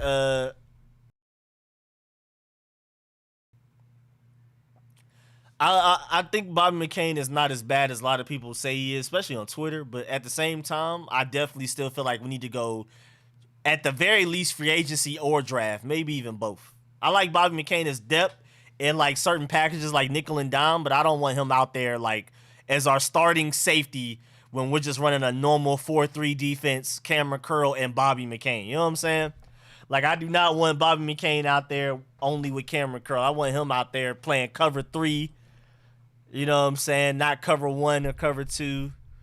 You know he's not that bad, but yeah, I agree. If Bobby McCain is straight, but we could do better. I agree. Panthers might take a quarterback with their first pick. I'd be surprised if they don't.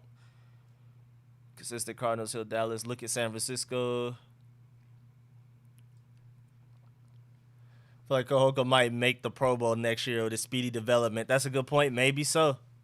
I love AJ Johnson Murrow. Notre Dame in the building. What's your NFL pool looking like now? Let me go look. I think I'm still winning. Because yeah, I'm still winning. I'm on top by 1. Why the dogs mad? Why the dogs mad?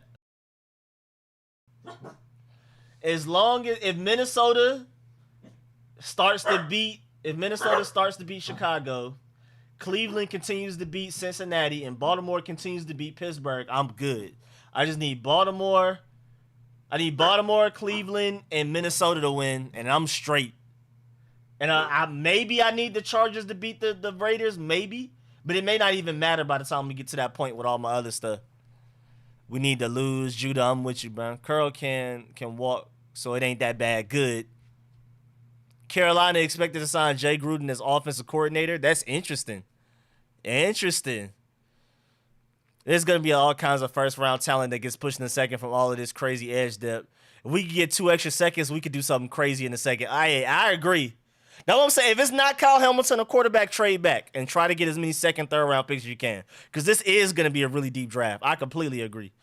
I would love, but ATL might re-sign them. We need them. Curl walking back to the locker room. BS game. Wind up winning. The dogs are mad because I'm not winning. Kane's most interception in the season and his first. Wait, what? Really?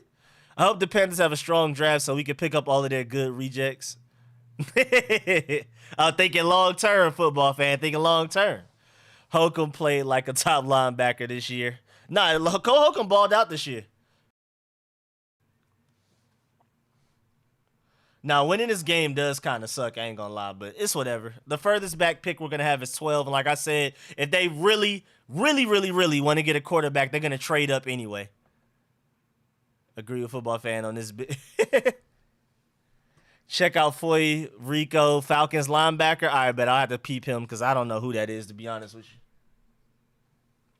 I have not been watching the Falcons like that this season, to be completely honest with you.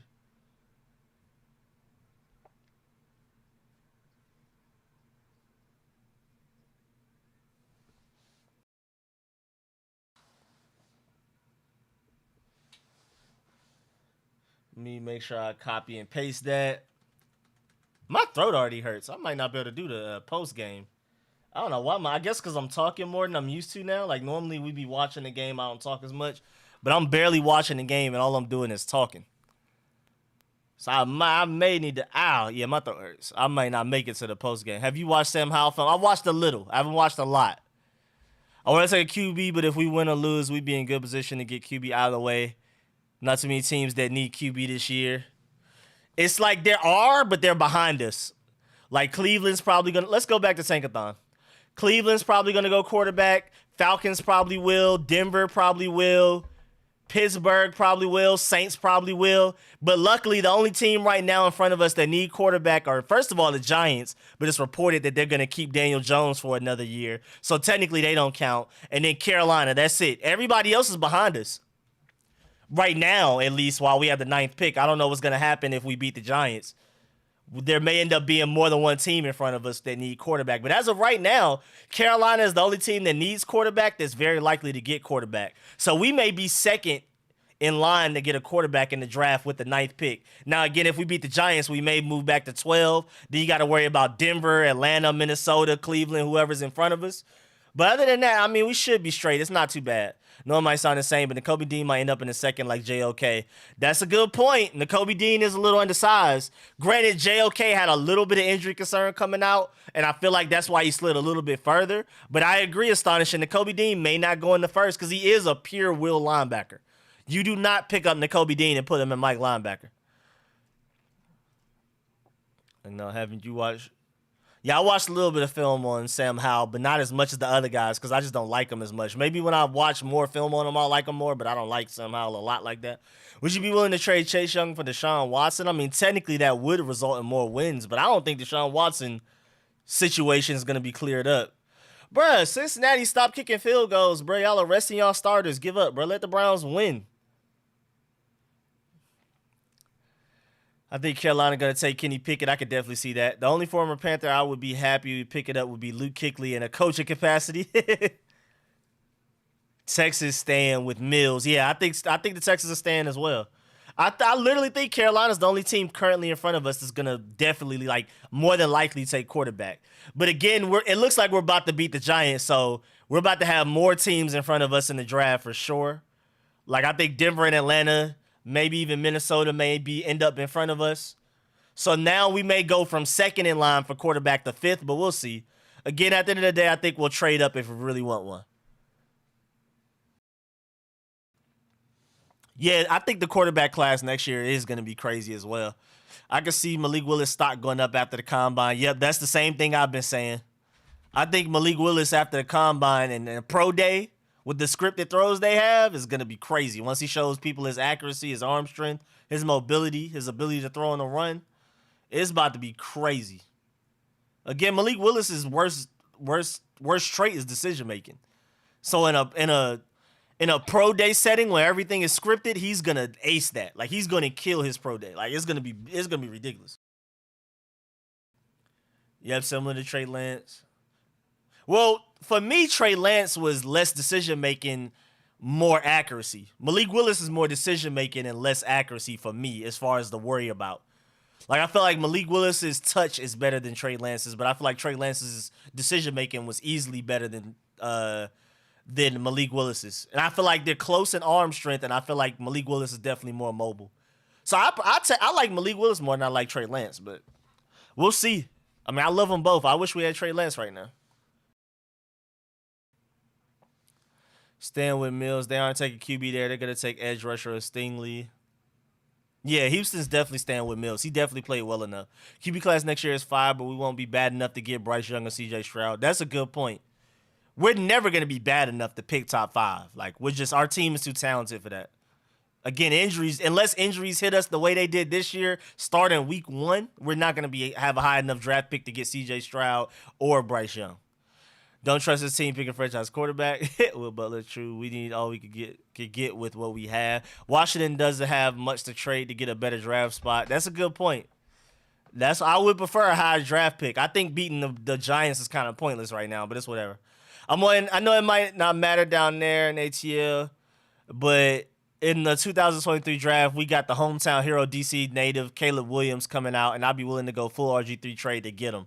Oh, yeah, that's y'all guy. Speaking of Caleb Williams, where y'all think he's going? Where do y'all think Caleb Williams is about to transfer to? Because he's out of Oklahoma. Hey, they said something about him potentially considering Georgia. I'll take Caleb Williams for sure. Even though we have other 5-star quarterbacks coming in, I'll definitely take Caleb Williams. I wouldn't be surprised if he follows Zach Evans to Ole Miss. I could definitely see Caleb Williams going to Ole Miss. But I'll be happy if he came to Georgia for sure. Caleb Williams would immediately be the best quarterback we've had since Justin Fields. And Justin Fields doesn't even count because he barely played because of stupid Kirby Smart. His girlfriend is at UNC. I think, honestly, Ole Miss makes the most sense because I'm not sure if they even have another quarterback coming in, recruiting-wise, because we have 5-star quarterbacks coming in Georgia, and he may not want to compete with that. Whereas, like, Ole Miss, I think after Matt Corral, that's it. And plus, they just got Zach Evans, who was the best running back from recruiting last year. And he was supposed to go to Georgia. We had him and everything. And then he did something like in a hotel. He did something bad, like fighting or something. And so then we unsigned him, and then he went to, I forgot where he went. But now he's about to go to Ole Miss. And I wouldn't be surprised if Caleb Williams follows him because Ole Miss is about to be tough next year for sure. It also matters where Arch Manning goes. Oh, yeah. If we can get Arch Manning or Caleb Williams, I'm happy. Either one, I'm ecstatic. They went for that 4th down and got it. Hey, we may not win this game after all. He said if he goes to USC, I'd be happy. I'm a UNC fan. They just need a better O-line. And I think that's what makes Georgia so attractive because we have 5-star backup offensive linemen. Like we have 5 stars coming off the bench. So I would not be surprised if Caleb Wilson goes to Georgia. I'd be really happy. Would you take Will Anderson out of Alabama? I mean, if we need edge rusher at that point, but we'll see. I mean, we got Chase Young and Montez Sweat. Feel like we'll have bigger needs at that point, but we'll see. I wish Will Anderson would go to Georgia where he's from. Man, Will Anderson's from Georgia, went to Alabama. I still haven't forgiven him for that. If we win, we would pick 13th. That would be really bad. I'm not going to lie. Next year's draft. Chicago Bears will have 26 starters going into free agency. Oh, my Lord, AGM. Somebody pray for the Bears. Every quarterback that transfer went where their girlfriend goes. Is that true? I really hope people aren't making decisions like that. Football matters more. You know what I mean? Jamin Davis awareness says Anderson can be Micah Parsons and do everything, not just edge. Yeah, no, Will Anderson's about to be different. I'm still mad that he went to Alabama over Georgia, even though he's from Georgia. I believe he was born and raised from Georgia and just chose Alabama. I remember being so upset about that. Yeah, it's going to be Fields and a few lineup. Jamin Davis. Probably going to be watching some USC games 2023 because Malachi Nelson is going there. Can you go back to the scoreboard? Got you. I got you.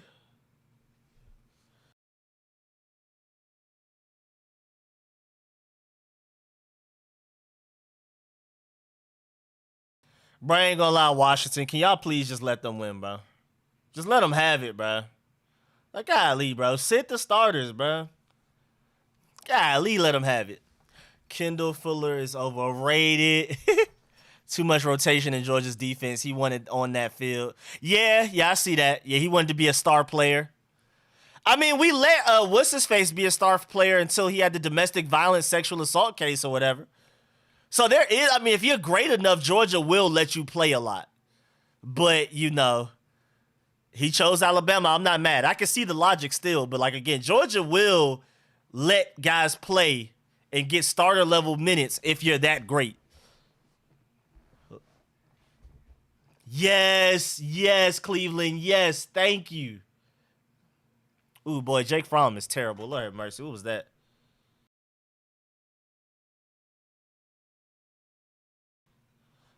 Oh, yeah, Trevor Lawrence just pulled a Trevor Lawrence. Trevor Lawrence is starting to look like what Trevor Lawrence was supposed to look like. I don't know what that play just was. That was definitely some only Trevor Lawrence type of stuff right there. That play was crazy. Rico, do we let McKissick walk? No. You re-sign McKissick for at least the next 3 years. Nah, that Trevor Lawrence play was crazy.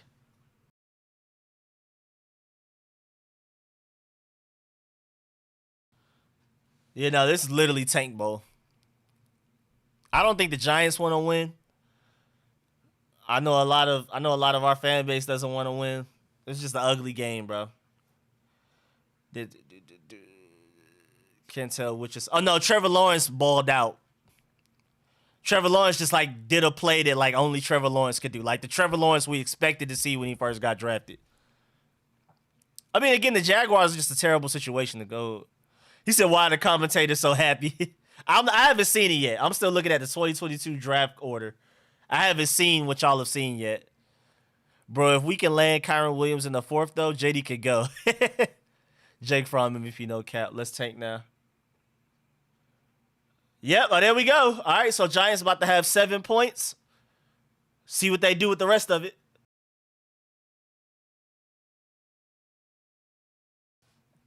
Bro, just let the Giants have it, bro. Let them have it, bro, please. Why we got to be the ones to give Fromm his first NFL touchdown? Nah, Jake Fromm is so horrible, bro. And Kendall Fuller's out there, so like, there's no excuse. It's not even like we just have a bunch of bench guys out there. Jonathan Allen's out there, Kendall Fuller's out there, and they're still scoring touchdowns against us. That is terrible. It's a gully. That's why I don't want McCain bad mess up. I gotta look at the play to see whose fault it was. Bobby got 6 and gave up 7.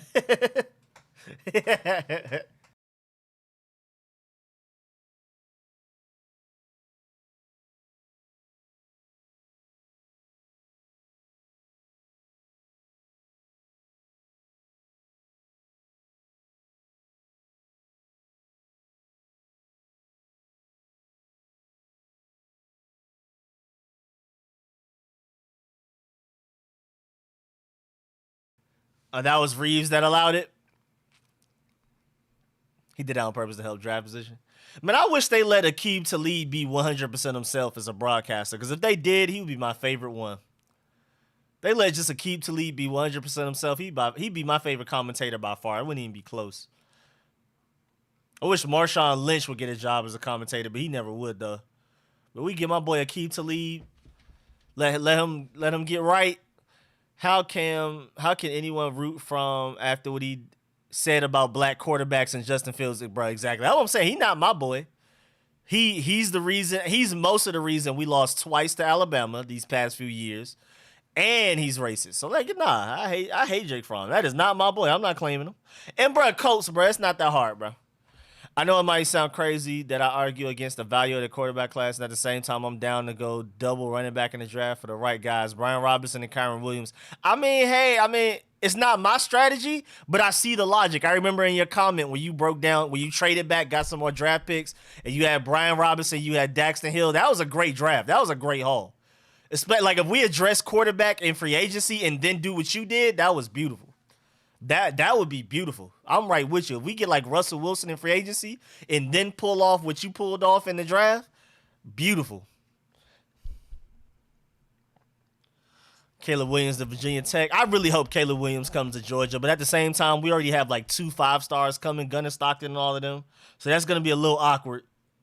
But I prefer Caleb Williams over most of them, so I'm cool. Washington's loaded at quarter. Was it Reeves? Can't believe they scored. Yeah, go ahead and sit Taylor Heineke. Oh, yes, sir. Justin Jefferson touchdown. Yes, sir. Yes, sir. Minnesota, win this game for me, please. Win this game for me, please. Thank you, please, and thank you. Come on, Cleveland. What happened to the touchdown y'all supposed to get? Oh, 4th and goal? Can y'all just kick it? Can y'all get the 3 points, bro, please? Don't risk it, bro. Don't even risk it, bro. Just give me the 3 points. Give me the 3 points. Caleb should go to Louisville. I mean, at the end of the day, to be fair, Caleb Wilson is y'all DMV guy. So if he doesn't go to Georgia, I definitely hope he goes somewhere in the DMV for y'all's sake. I hate the Cleveland Browns. They went for it on 4th and goal and threw it. with backups. Man, if you don't run the ball, Case Keenum. Case Keenum, why? What's good, C. Wilson? Please play Kyle Allen's. Want to see him play when he's not constant under pressure like in the Dallas game. Yeah, I don't see any advantage to still playing Taylor Heineke out there right now. We might as well throw out every quarterback we got and see what they got, bro. There's literally no point. Justin Jefferson different.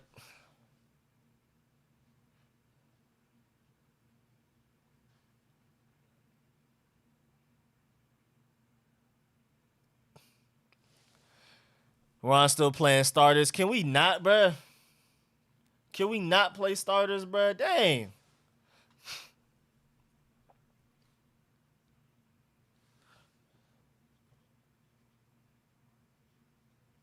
Why is Heineke still in the game?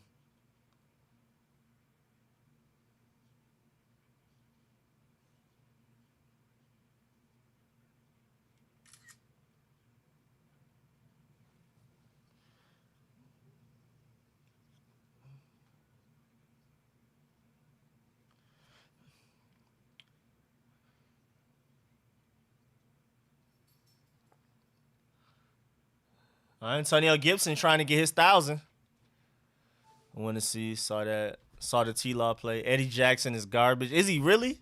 Last time I checked, he was really good a couple of years ago. I haven't paid attention since, though. I'm about to drop a video on my running back rankings targets for Watch the Football Team. I'm doing it for all positions, a blend of rankings, but from the point of view of our team need, like I evaluate everything always from our team. Man, make sure y'all go check out Astonishing's YouTube channel, man, and make sure y'all pull up for that video, bro.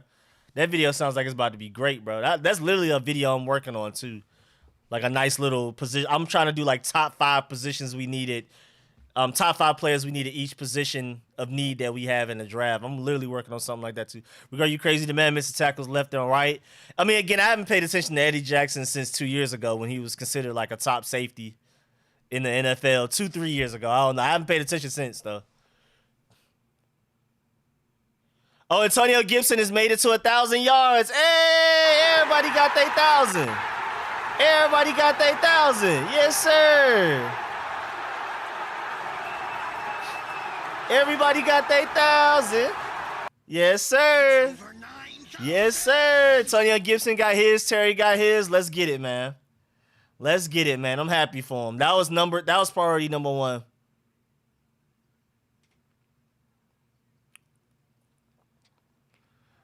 Okay, now we pulled them all. Yeah, please pull all the starters. Please pull the starters.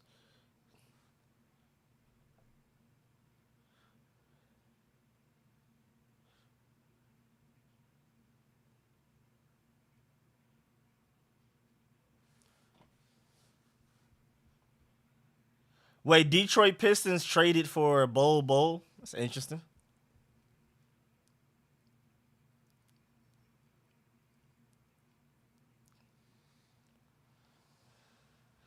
Why is my link even further behind than Sunday Ticket? That's how you know I'm behind. You behind Sunday Ticket, you like extra behind. You as behind gets. Stop trying to win this game. I agree. Put the Towels boys in and let's go get this draft pick. I agree. Give everybody their 1K and sit them.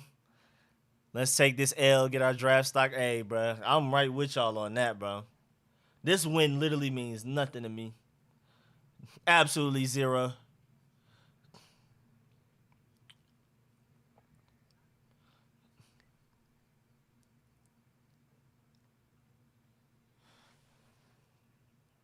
This game almost over, and it's not even 3:30.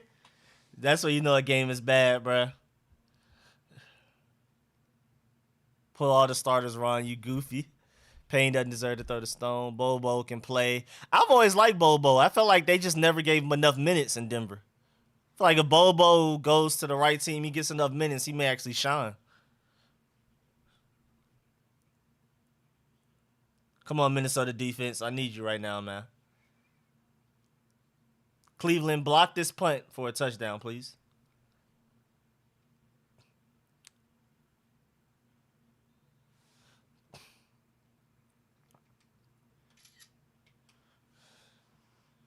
That's good field positioning for Cleveland, though, so I'm happy about that. We really scored a touchdown? God dang it. God dang, I'm happy for Antonio Gibson, though. But golly.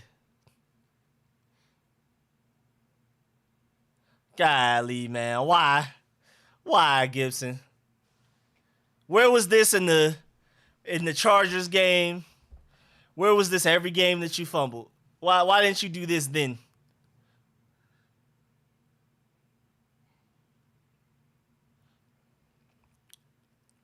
Yeah, Giants want the draft pick more than we do, I guess. Because we're playing starters still. They out there sitting a lot of their starters. Yeah, Bates, hey, man, Bates is something special, y'all. Bates is definitely something special. The Giants just suck too many open holes to run through. What's good, Carl? Let's not bring back memories of the Chargers game. Exactly, bro. I hate this team. I think this is stupid, but it's whatever, bro. It's already too late. 12th pick, here we come. At the highest, I think. I think we may end up with like a 12th or 13th.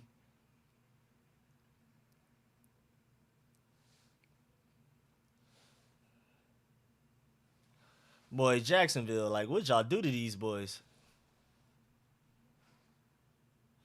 Good defense, Vikings. Good defense. Yes, sir. Come on, Baltimore. Come on, Baltimore. We need better defense than this. Somebody tackle Najee Harris. Bruh, this man broke 3 tackles for no gain. We could always trade up. I'm assuming we will. I don't care if we win this game, but hope we get the best draft picks in QB. Man, can we just lose already? We literally ran the ball. Heineke did nothing but hand the ball off. Bro, the Giants are just that bad, bro. There's nothing you can do, bro. The Giants are just that bad. All right, 3rd and short, Ravens. Come on now, defense. All right, Vikings got the ball. Tied up. Let's get it. Everything's looking real smooth, except for us beating the Giants. That's the only problem. Other than that, bro, everything's looking real smooth. We would not trade up as Ron. They get paid to play. Hey, and I get paid to root against them. Giants have 2 first-round picks, and all they're going to do is just move up and get higher picks to get better players at this point. Giants probably about to end up with Kyle Hamilton and Kyle Thibodeau or something.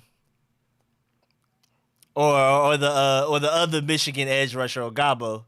Probably about to end up with all of that. About to end up with the whole... they probably about to end up with a franchise tackle and Kyle Hamilton with the way they lose this game. Ron has got to know he needs a quarterback, right? I would assume, but we'll see. Not Aiden Hutchinson, the other one. Gabo, Abago. I can never remember his name. But I ain't gonna lie, Georgia shut both of them down. Even though it wasn't even like Jamari Salyer did a great job against Aiden Hutchinson. But Aiden Hutchinson, like, I hate the everybody making it seem like he got shut down. It was basically like how Chase Young was against Clemson, where they ran the ball away from him all the time. They did a quick passing game. David Ajabo, thank you. They did a quick passing game. Georgia did everything they could to take Aiden Hutchinson out of the game. Quick passes, run the ball away from him. It wasn't as bad as what Clemson did to Chase Young, but it was nearly that bad. It was like the same kind of concept. So I'm not going to fault Aiden Hutchinson. I still think he goes number 1 or number 2 overall at least. Because first, again, Jamari Salyer did his thing against Aiden Hutchinson, first of all. Jamari Salyer shut him down. But at the same time, he was schemed out of the game. Quick passes, all of that. Basically what the Clemson did to Chase Young when everybody was acting like Chase Young had a bad game against Clemson. Yes, we can always trade up if necessary. If we don't get one of the veteran major quarterback, we should, without a doubt, make sure we get our quarterback, even if we have to trade up. I agree. If you have not learned anything, don't bet on this offseason. Yeah, Chase Young was getting double-teamed, too. Aiden Hutchinson was not getting double-teamed. Hey, Rico, what's your top 3 quarterbacks in this draft? Willis, Pickett, and I don't know. I still love Corral, but Carson Strong is my dog, too. It's like Matt Corral is 3A, Carson Strong is 3B, but I'm still Malik Willis, Kenny Pickett, and then that's my top 4. Bailey Zapps 5, and Desmond Ridder and Sam Howell are like, they over there. I wouldn't be mad if we took them, but I'm not passionate about Sam Howell or Desmond Ridder. I like Malik Willis's potential. He has the highest ceiling in this draft easily. It's really not even close. Kenny Pickett's the most day one ready, easily, and he has a certain ceiling to him too. Like I wouldn't like Kenny Pickett is not just this super day one starter. Can't never gonna get better. Kenny Pickett can still get better. He has a certain potential to him as well. Carson Strong, him and Malik Willis have the best arms in the draft. Malik Willis has arguably best arm and best mobility. Matt Corral is like a beautiful blend of ready to start day one, but also a high ceiling. Again, Carson Strong's arm is crazy. As long as as long as you don't have to worry about his injury in his legs, you're good. And then everybody else is kind of like, eh. Bailey Zapp is really exciting. And then Desmond Ridder and Sam Howell, I'm not big on those guys, but hey.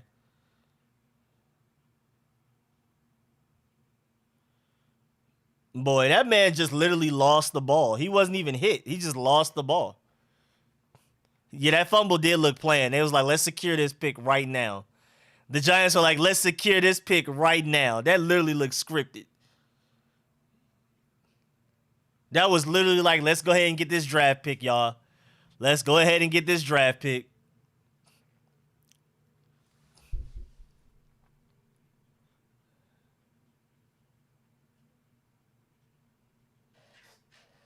Bro, Vikings, bro, you can't fold this, right?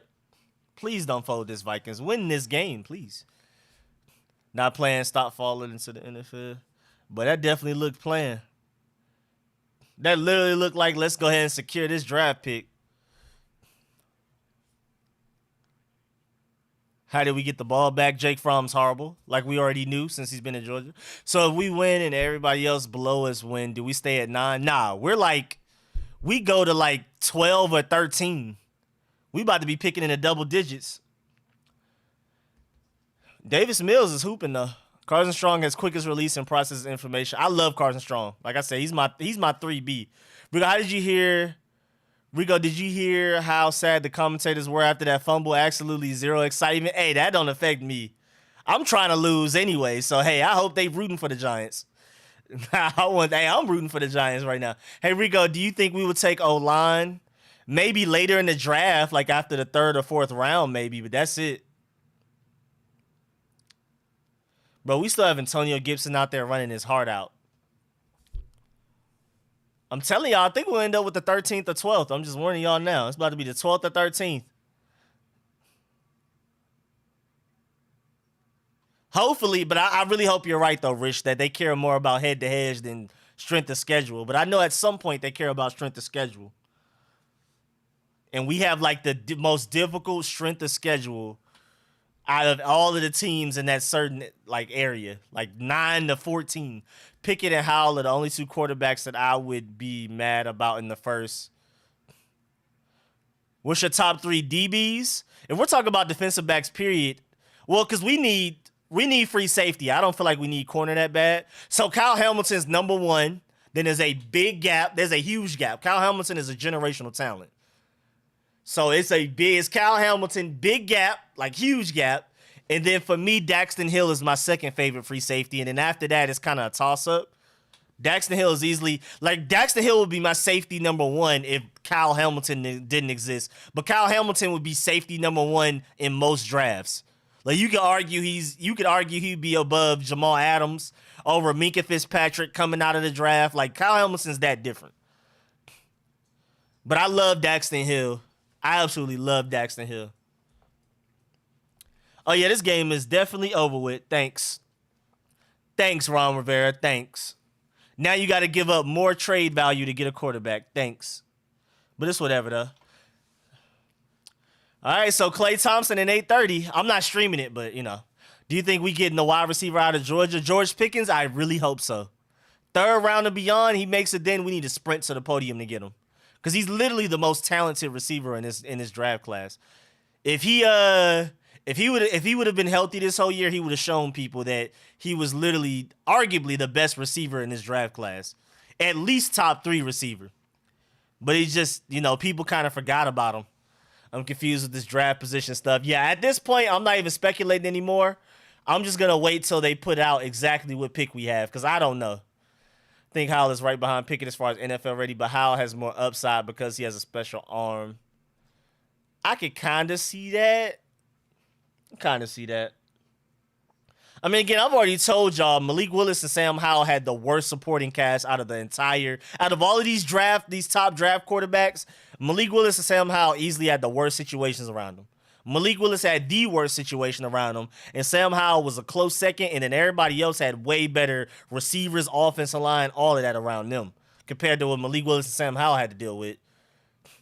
Sam Howell will be one of the best quarterbacks in the draft. I guess I can see that, but again, he's not my top 5. I don't like Ritter or Sam Howell that much, me personally, but I can see it.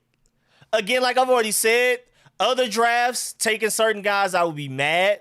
Like other drafts I've had, these guys, we got to take them. I don't even want these other guys at all. But with Howell and Ritter, if we take them, I'm not mad like I would be other drafts. But, like, I definitely don't prefer them. But I wouldn't be mad if we got Howell or Ritter like some other drafts if we ended up getting, like, Buddy from Florida last year. I forgot his name. They ended up going to the Buccaneers. Like, if we got him, I'm mad. But, like, Ritter and Howell don't make me mad. What if some of our name go back to the... What if some way our name... somehow no help. That's what I'm saying. Malik Willis had the worst situation around him this year. And Sam Howell had the second worst. Matt Corral is far too small in my opinion. If you're going to be that small, you need elite traits, and Corral had none. I think Willis is going to measure way smaller than build too. If Washington like Trey Lance, they like Malik Willis. That's a good point. Yeah, Kyle Trask. See... I would have been mad if we got Kyle Trask last year. I wouldn't be mad if we got Sam Howell or Ritter. I just prefer 5 guys over them. I just had 5 quarterbacks I prefer over them, but I wouldn't be mad. But Kyle Trask, I would have been heated. Yeah, I definitely agree with that. If we like Trey Lance, like we rumored were to, we're gonna love Malik Willis, which makes me ecstatic. He's still my number 1, but. He said Sam Howell is better than Baker right now. Hey, man, I might have to agree with you on that. I ain't going to lie. I'm not even high on Sam Howell, but Baker Mayfield boy, that man is on and off. Good season, bad season, good season, terrible season. Trey Lance and Willis are very different, though. Yeah, I definitely, like I said, Trey Lance's biggest concerns were his accuracy and his lack of throwing experience. Malik Willis's biggest concern is his decision-making. For me. And at the same time, Malik Willis and Trey Lance, you could say they have similar arm strength. You could argue. I definitely think Malik Willis and Carson Strong have the strongest arms in this draft class. And then Malik Willis, I would say, is a little bit more mobile than Trey Lance. Like I said, I think it's Lamar Jackson and Kyler Murray tier 1. Malik Willis tier 2 by himself, and then every other quarterback in the NFL as far as mobility goes. But Malik Willis is not Lamar Jackson or Kyler Murray as far as mobility, but he's definitely more mobile than everybody else in this draft class. And anybody in the last draft class as well. If Giants were smart, they fired Joe Judge today. They probably won't, though. Malik can easily do what Jalen Hurts is doing for the Eagles. That's been my whole point. The Eagles are winning with Jalen Hurts, and Malik Willis is literally just better Jalen Hurts, faster and stronger arm Jalen Hurts. And you can argue more athletic. I mean, more accurate, too. We are not getting rid of Ron in his last 5 years. Oh, yeah, we're definitely not. Sam Howell is one of the best deep ball passers. We have a lot of deep threats on the team. Now, that's a good point. I mean, we literally have De'Ami Brown, his favorite target for the past 2 years until this season. I mean, yeah, Rich, I know you love Jalen Hurts. So, like, anybody that loves, there's no way people can love Jalen Hurts and hate Malik Willis. Because Malik Willis is literally just more talented than Jalen Hurts. Like, that's literally it. I think Sam Howell has just a bigger arm as Malik or Strong. I think it's below theirs. But he does have a really nice arm, though. But I think it's below theirs. I think Strong and Malik Willis have the strongest arms. And I think Kenny Pickett has an underrated arm, but I don't think it's necessarily as strong as, like, Howell's. Fromm will be unemployed next year. He should have been unemployed this year until all the injuries. I didn't love Hurts out of the draft, but I love him now. Now, Hurts has grown on me. I didn't like Hurts at all coming out of the draft. Now I'm cool with him, but I still don't love Hurts. See, I think Willis is Hurts, but with worse decision making. Now, I think he's Again, I attribute a lot of Willis's decision making to playing hero ball because he had the worst situation easily out of all college football. Out of all of these draft eligible quarterbacks, Malik Willis had the worst situation around him, the worst receivers, the worst offensive line, and I think he just fell victim to playing hero ball, especially the last few games of the season. But I think he's honestly more accurate than Jalen Hurts already. I definitely, because Jalen Hurts is statistically one of the least accurate quarterbacks in NFL history, especially in the red zone. Malik Willis isn't that bad. I think Malik Willis easily has a way stronger arm, and he's more mobile. He's faster, all of that. Malik Willis is literally just a souped-up Jalen Hurts. So I just don't see how people can look at what the Eagles are doing with Jalen Hurts and be like, Malik Willis can't do that. Then again, we may be evaluating Malik Willis differently because I think Malik Willis is more accurate. Same thing with Heineke, and we couldn't fix his decision-making when he played hero ball. Yeah, I mean, again, I think we need to move on from Taylor Heineke and get a franchise quarterback, but at the same time, Taylor Heineke did make a lot of mistakes trying to play hero ball because the situation around him was bad. Hurts has upside with his legs and he does make bad throws at times. But again, Malik Willis is faster. Wait, Patrick Peterson is still getting pick sixes in the NFL right now? In 2022? It's just a hero ball thing, I agree. But yeah, I just don't understand how people can look at Jalen Hurts and be like, nah, Malik Willis is not going to succeed at the NFL level. Now, I can understand if Malik Willis goes to a bad situation. I think if any of these quarterbacks go to a bad situation, even if Kenny Pickett goes to a bad situation, none of them can work out. But I think if Malik Willis goes to a situation where they run literally the offense that the Cardinals are running with Kyler Murray or the Eagles are running with Jalen Hurts, he's going to be a top 10 quarterback, at least potential-wise. He has the natural ability to be a top 5 quarterback, but again, it's going to strongly depend on his situation. Now, I can see people, arguing back and forth which quarterback is the most scheme diverse, and Malik Willis definitely is the least scheme diverse. You can put Kenny Pickett in all kinds of offenses. You can even throw Carson Strong in multiple offenses. You can even argue you could put Sam Howell in multiple offenses and watch them work. But I think Malik Willis, especially talent-wise, and if you just put him in the same situation that Jalen Hurts is in, he should be a top 10 quarterback in the NFL. Or, I mean, even Lamar Jackson, his rookie season was not a good passer at all. I think Malik Willis is already ahead of what Lamar Jackson was his rookie season. And so if Lamar Jackson, the Ravens can win games, Lamar Jackson's rookie season, why can't, a team with Malik Willis do that at the NFL level? And again, our offensive line is top 5 when healthy. Now, you can argue whether or not if they're going to stay healthy, but when healthy, beginning of the season, our offensive line, really the first half of the season, we had a top 5 offensive line. According to advanced statistics, it was literally the Rams, the Eagles, and then us, as far as the best offensive lines in the NFL. According to run win rates, pass win rates, all of that. So we have we have weapons on the outside. We have DeAndre Carter that can run, Curtis Samuel if he's healthy. De'Ami Brown is a deep threat. Terry McLaurin can do everything. You have the right offensive line. We have a nice slew of running backs, even though it would be nice to upgrade and maybe get a Brian Robinson and let Antonio Gibson go to more of a Cordell Patterson role or a Deebo Samuel role. That would be nice. But I definitely feel like if you draft Malik Willis and Scott Turner is willing to literally copy and paste what the Eagles are doing with Jalen Hurts, I don't see why he wouldn't be a great quarterback. Yeah, no, I agree. I'm not sure about how Malik Willis will fit in what Scott Turner wants to do. I'm worried about that. What's good, Nas? My boy Nas done pulled up. Make sure y'all go check out my boy Nas' music, man. He really out there doing it. My boy Nas really be having them hits, man. Make sure y'all go check out my boy. Russ or bust. Why didn't Jamin Davis play every snap? I don't understand either. Somebody at the NFL Draft Network basically said Malik Willis is Jordan Love, but with rockets attached to his feet. And I can kind of see that too. What up, RicoScores family? Sorry, I'm late. Had a family. No, you good, Captain, man. Take care of whatever you got to take care of, bro. We just chilling and talking football, bro. Man, John Bates is balling, though, bro. The way he's been blocking, bro, John Bates we found something in him, bro. I think you can find a quarterback that can pass well and run a little. The game is becoming more mobile. Rico, what QB from the draft do you think would fit Scott Turner's offense? I think technically all of them could. He wants to throw deep and get a guy that can run. I think that fits a lot. I think that literally fits everybody. I think Kenny Pickett can run that. I think Carson Strong, as far as the throwing deep thing, and I think Carson Strong honestly has more mobility than people give him credit for. I think he's a better athlete than people are going to give him credit for. You know what I'm saying? So I think anybody really out of these top quarterbacks could run the Scott Turner offense, but then you have to, rank who's the most compatible. If we're talking about most compatible, I think Sam Howell's definitely up there. I think if the way that Scott Turner used Taylor Heineke this season, where he didn't have him running a lot, I think Carson Strong would fit perfectly into this offense. You know what I'm saying? If we win this game, are we still top 10 ahead of Pittsburgh? I'm not sure. I feel like taking any of these quarterbacks ties us to a weaker prospect long enough to miss out on the next two QB classes. Now, I can see that argument. I can see that. Me personally, I love Malik Willis. If you're not high on Malik Willis's traits, then I definitely see why you prefer to wait on a Bryce Young or a CJ Stroud. I could definitely see that. Me personally, I'm really high on Malik Willis, and I think we can make him work and turn him into a top 10 quarterback in the NFL. But that may just be me having a half glass full approach.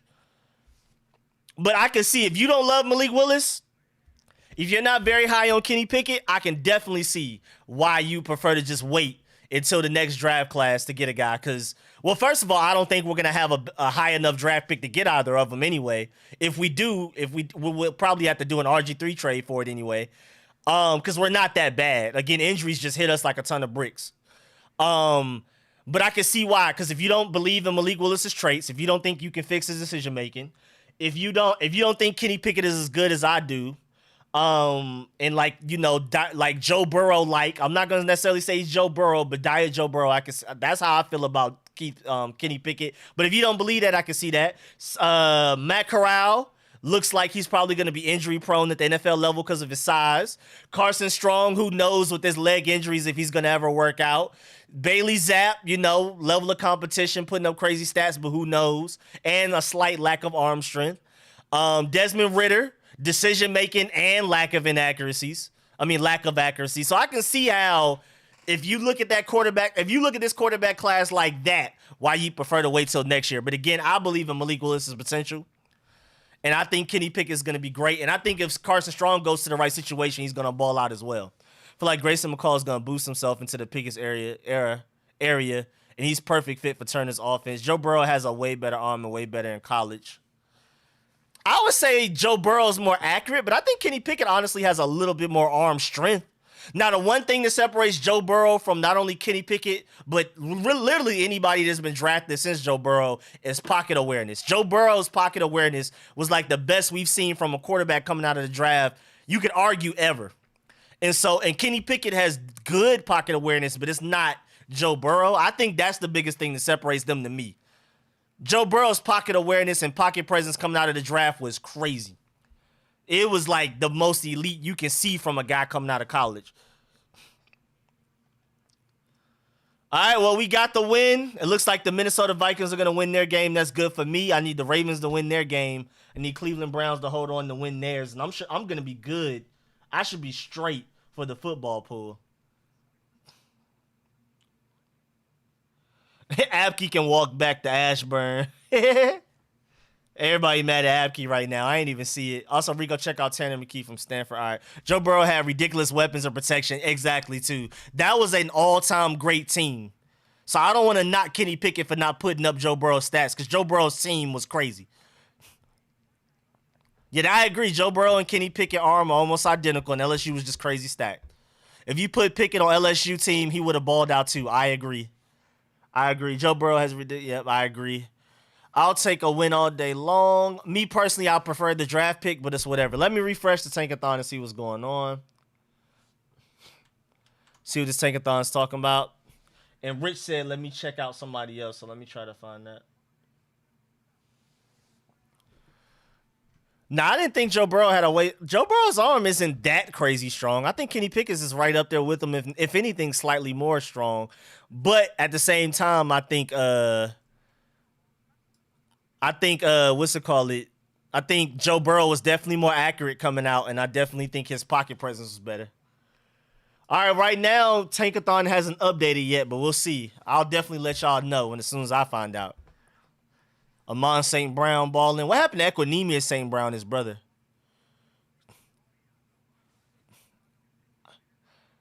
I don't think Kenny has anyone else on the team that will go before the third. That's a good point. I still think Malik Willis and Sam Howell had a worse team around them than even Kenny Pickett had. But I think Kenny Pickett didn't have a great team around him. I mean, you could definitely say Desmond Ridder, and you can argue Matt Corral had the best situations around him out of this entire draft class. With Kenny Pickett, Bailey Zapp, and Carson Strong somewhere in the middle. And then again, Malik Willis and Sam Howell had the worst receiving offensive line situations around them out of the entire draft class, easily.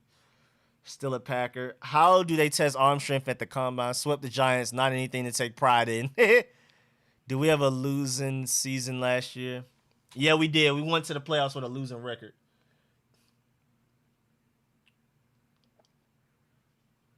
All right, let me check out. Rich said check out Tanner McKee, so I'll write that down. All right, I'm about to go ahead and work on this review game. Go ahead and work on some content. We about to So yeah, remember I will be doing the Sunday live streams. Even though we won't have games, we'll probably just do a Sunday live stream and watch the other playoff teams play and just talk about the Washington football team and stuff like that. And I may not even stream for entire games. I may just stream for like an hour or two. We'll see. You know, y'all know how the offseason goes where I set up the live streams, we stream for like an hour or two, and a lot of them will be call-in live streams where y'all can call in and we'll just talk about anything. We talk about football, any sports, anime, video games, whatever. So make sure y'all pull up for that as well. Yeah, but Malik wasn't playing the same comp as Pickett too. That's a good point. But still, I mean, Kenny Pickett didn't have guys dropping wide open passes to their chest though. I think at the end of the day, if you balance out what Kenny Pickett and Malik Willis had to go against on top of what they had to work against them, and like subtract that and what the net would be, what the gross talent would be, Malik Willis still had it worse. I think Malik Willis and Sam Howell still had it the worst. Friday streams coming back? Possibly. Maybe not consistently every week, but I probably will get back to doing it at least some of the times. This game is still going. I'm about to go ahead and end the stream and go ahead and do this game review. Let me see what's going on with this draft pick. Come on, Tankathon. I need y'all to update this. I mean, the game's not over, so that's why we don't know yet, but I'm pretty sure my money is on we're picking 12th. We're about to go from 9th to 12th. Oh, you want to go scoreboard? I mean, the game's over, but I have my money on the fact that we're going to pick like 12th.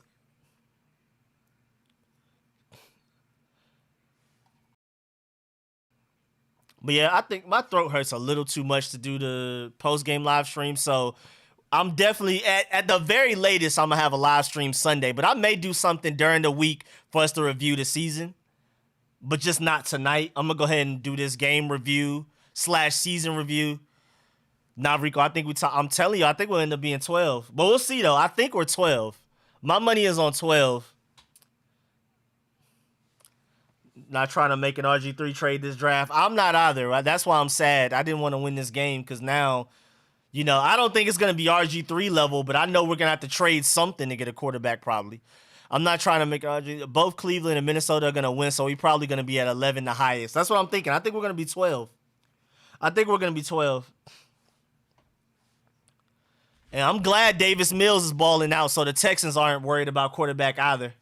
So I hope you feel better. I mean, it's really not like I'm sick. It's just, I don't know, I guess I haven't talked this much, this fast, this often in a long time. So I think that's what it is. But my throat is killing me. I ain't gonna lie. I'm about to do this game review video and dip out. But yeah, we're gonna kick back up the Sunday live streams. Y'all know how that goes. Y'all know me in the off season. I got mock drafts coming. I got big boards. I got you remember the Excel sheet that I did in the offseason that showed how interested we were in a lot of different draft prospects and stuff like that. And I put the link on my Twitter and my YouTube channel so y'all can access it whenever you want. I'm going to start that list up as well as soon as that information starts to come out. Like what quarterbacks we're interested in with safeties, with offensive linemen. And then, of course, I have it in order of their, like, potential to be drafted. Like, are they first rounders? Are they second rounders, third rounders? All that type of stuff. So make sure y'all stay tuned for all of that, man. Y'all know I'm the go-to guy for the draft, bro. I got y'all. We got draft content. We got free agent content coming. I'm working on a video on who we should re-sign and how high of a priority each guy is, like J.D. McKissick, Bobby McCain, all of those guys. All right, we go take care. I'm about to go finish this video. All right, Astonishing. Make sure y'all go check out my boy Astonishing Mr. Football. He's about to come out with a crazy video. Y'all stay tuned with him too. Draft content. Y'all know me, man. Draft content and free agency, team building, period, is my favorite part about football. So I got y'all. Thanks for getting us through the disaster season, Rico. It's been fun. I mean, again, first of all, appreciate it. But again, we about to get to work, man. Like I'm saying, y'all know me. I'm about to put out probably as much, if not more, content in the offseason than I do during the regular season. There's so much to talk about team building wise, free agency, draft, all kinds of stuff. And again, my live streams will continue as well. We're going to have the Sunday live streams for an hour or two. A lot of the live streams, I open up the phones for y'all to call in. And y'all know coming up, the new name, new logo, I'm going to do a video reaction to that. And I'm going to start up a live stream for y'all to react with me. I'm probably going to open up the phone lines for that as well. We'll probably watch like some playoff games together. We're definitely watching the Senior Bowl together for sure. So yeah, the live streams are not stopping. Sergio, I'm right with you, man. Rico, my guy, you're about the only reason I watch this game. I appreciate it, man. I appreciate y'all for sure. I appreciate y'all. Bruh, another pick, bruh. Golly. Bruh, that man Jake Fromm is not it, bruh. I've been trying to tell people that since Georgia. I might start posting again, so subscribe to me. All right, man. Y'all subscribe to my boy Rich too, bro. Get on it, Rich. You got to be consistent, my boy. We can stack this team up for agency in the draft. We get that cupcake schedule next season. We about to have 14 wins. I'll let them know, Astonishing. I'm pinning that. Because you are not lying, Astonishing. Now, the reason I hate Bobby McCain is getting all these interceptions because now he's about to ask for more money in this next contract, which is annoying. In the year with a pick and win, let's go. Rico, who do you think is going to be the first QB off the board? Will Malik? I think Kenny Pickett is going to be first between Kenny Pickett or Carson Strong. And I think Malik Willis could possibly fall to us. We'll see. I think we're going to end up with like the 12th pick. We may have to trade up for him, but we'll see. Making Bobby McCain look like he should get paid. Yeah, again, I'm annoyed by these interceptions. The interceptions are cool, but like I think all of this is helping him ask for more money in his contract negotiations this offseason, which is going to annoy me. Thanks, Rico, for their work this year. Thank you, Joseph. Appreciate you pulling up, man. I appreciate y'all pulling up, donating, liking the stream, all of the new subscribers, man. I appreciate y'all, man. It's fun this time. See you next time.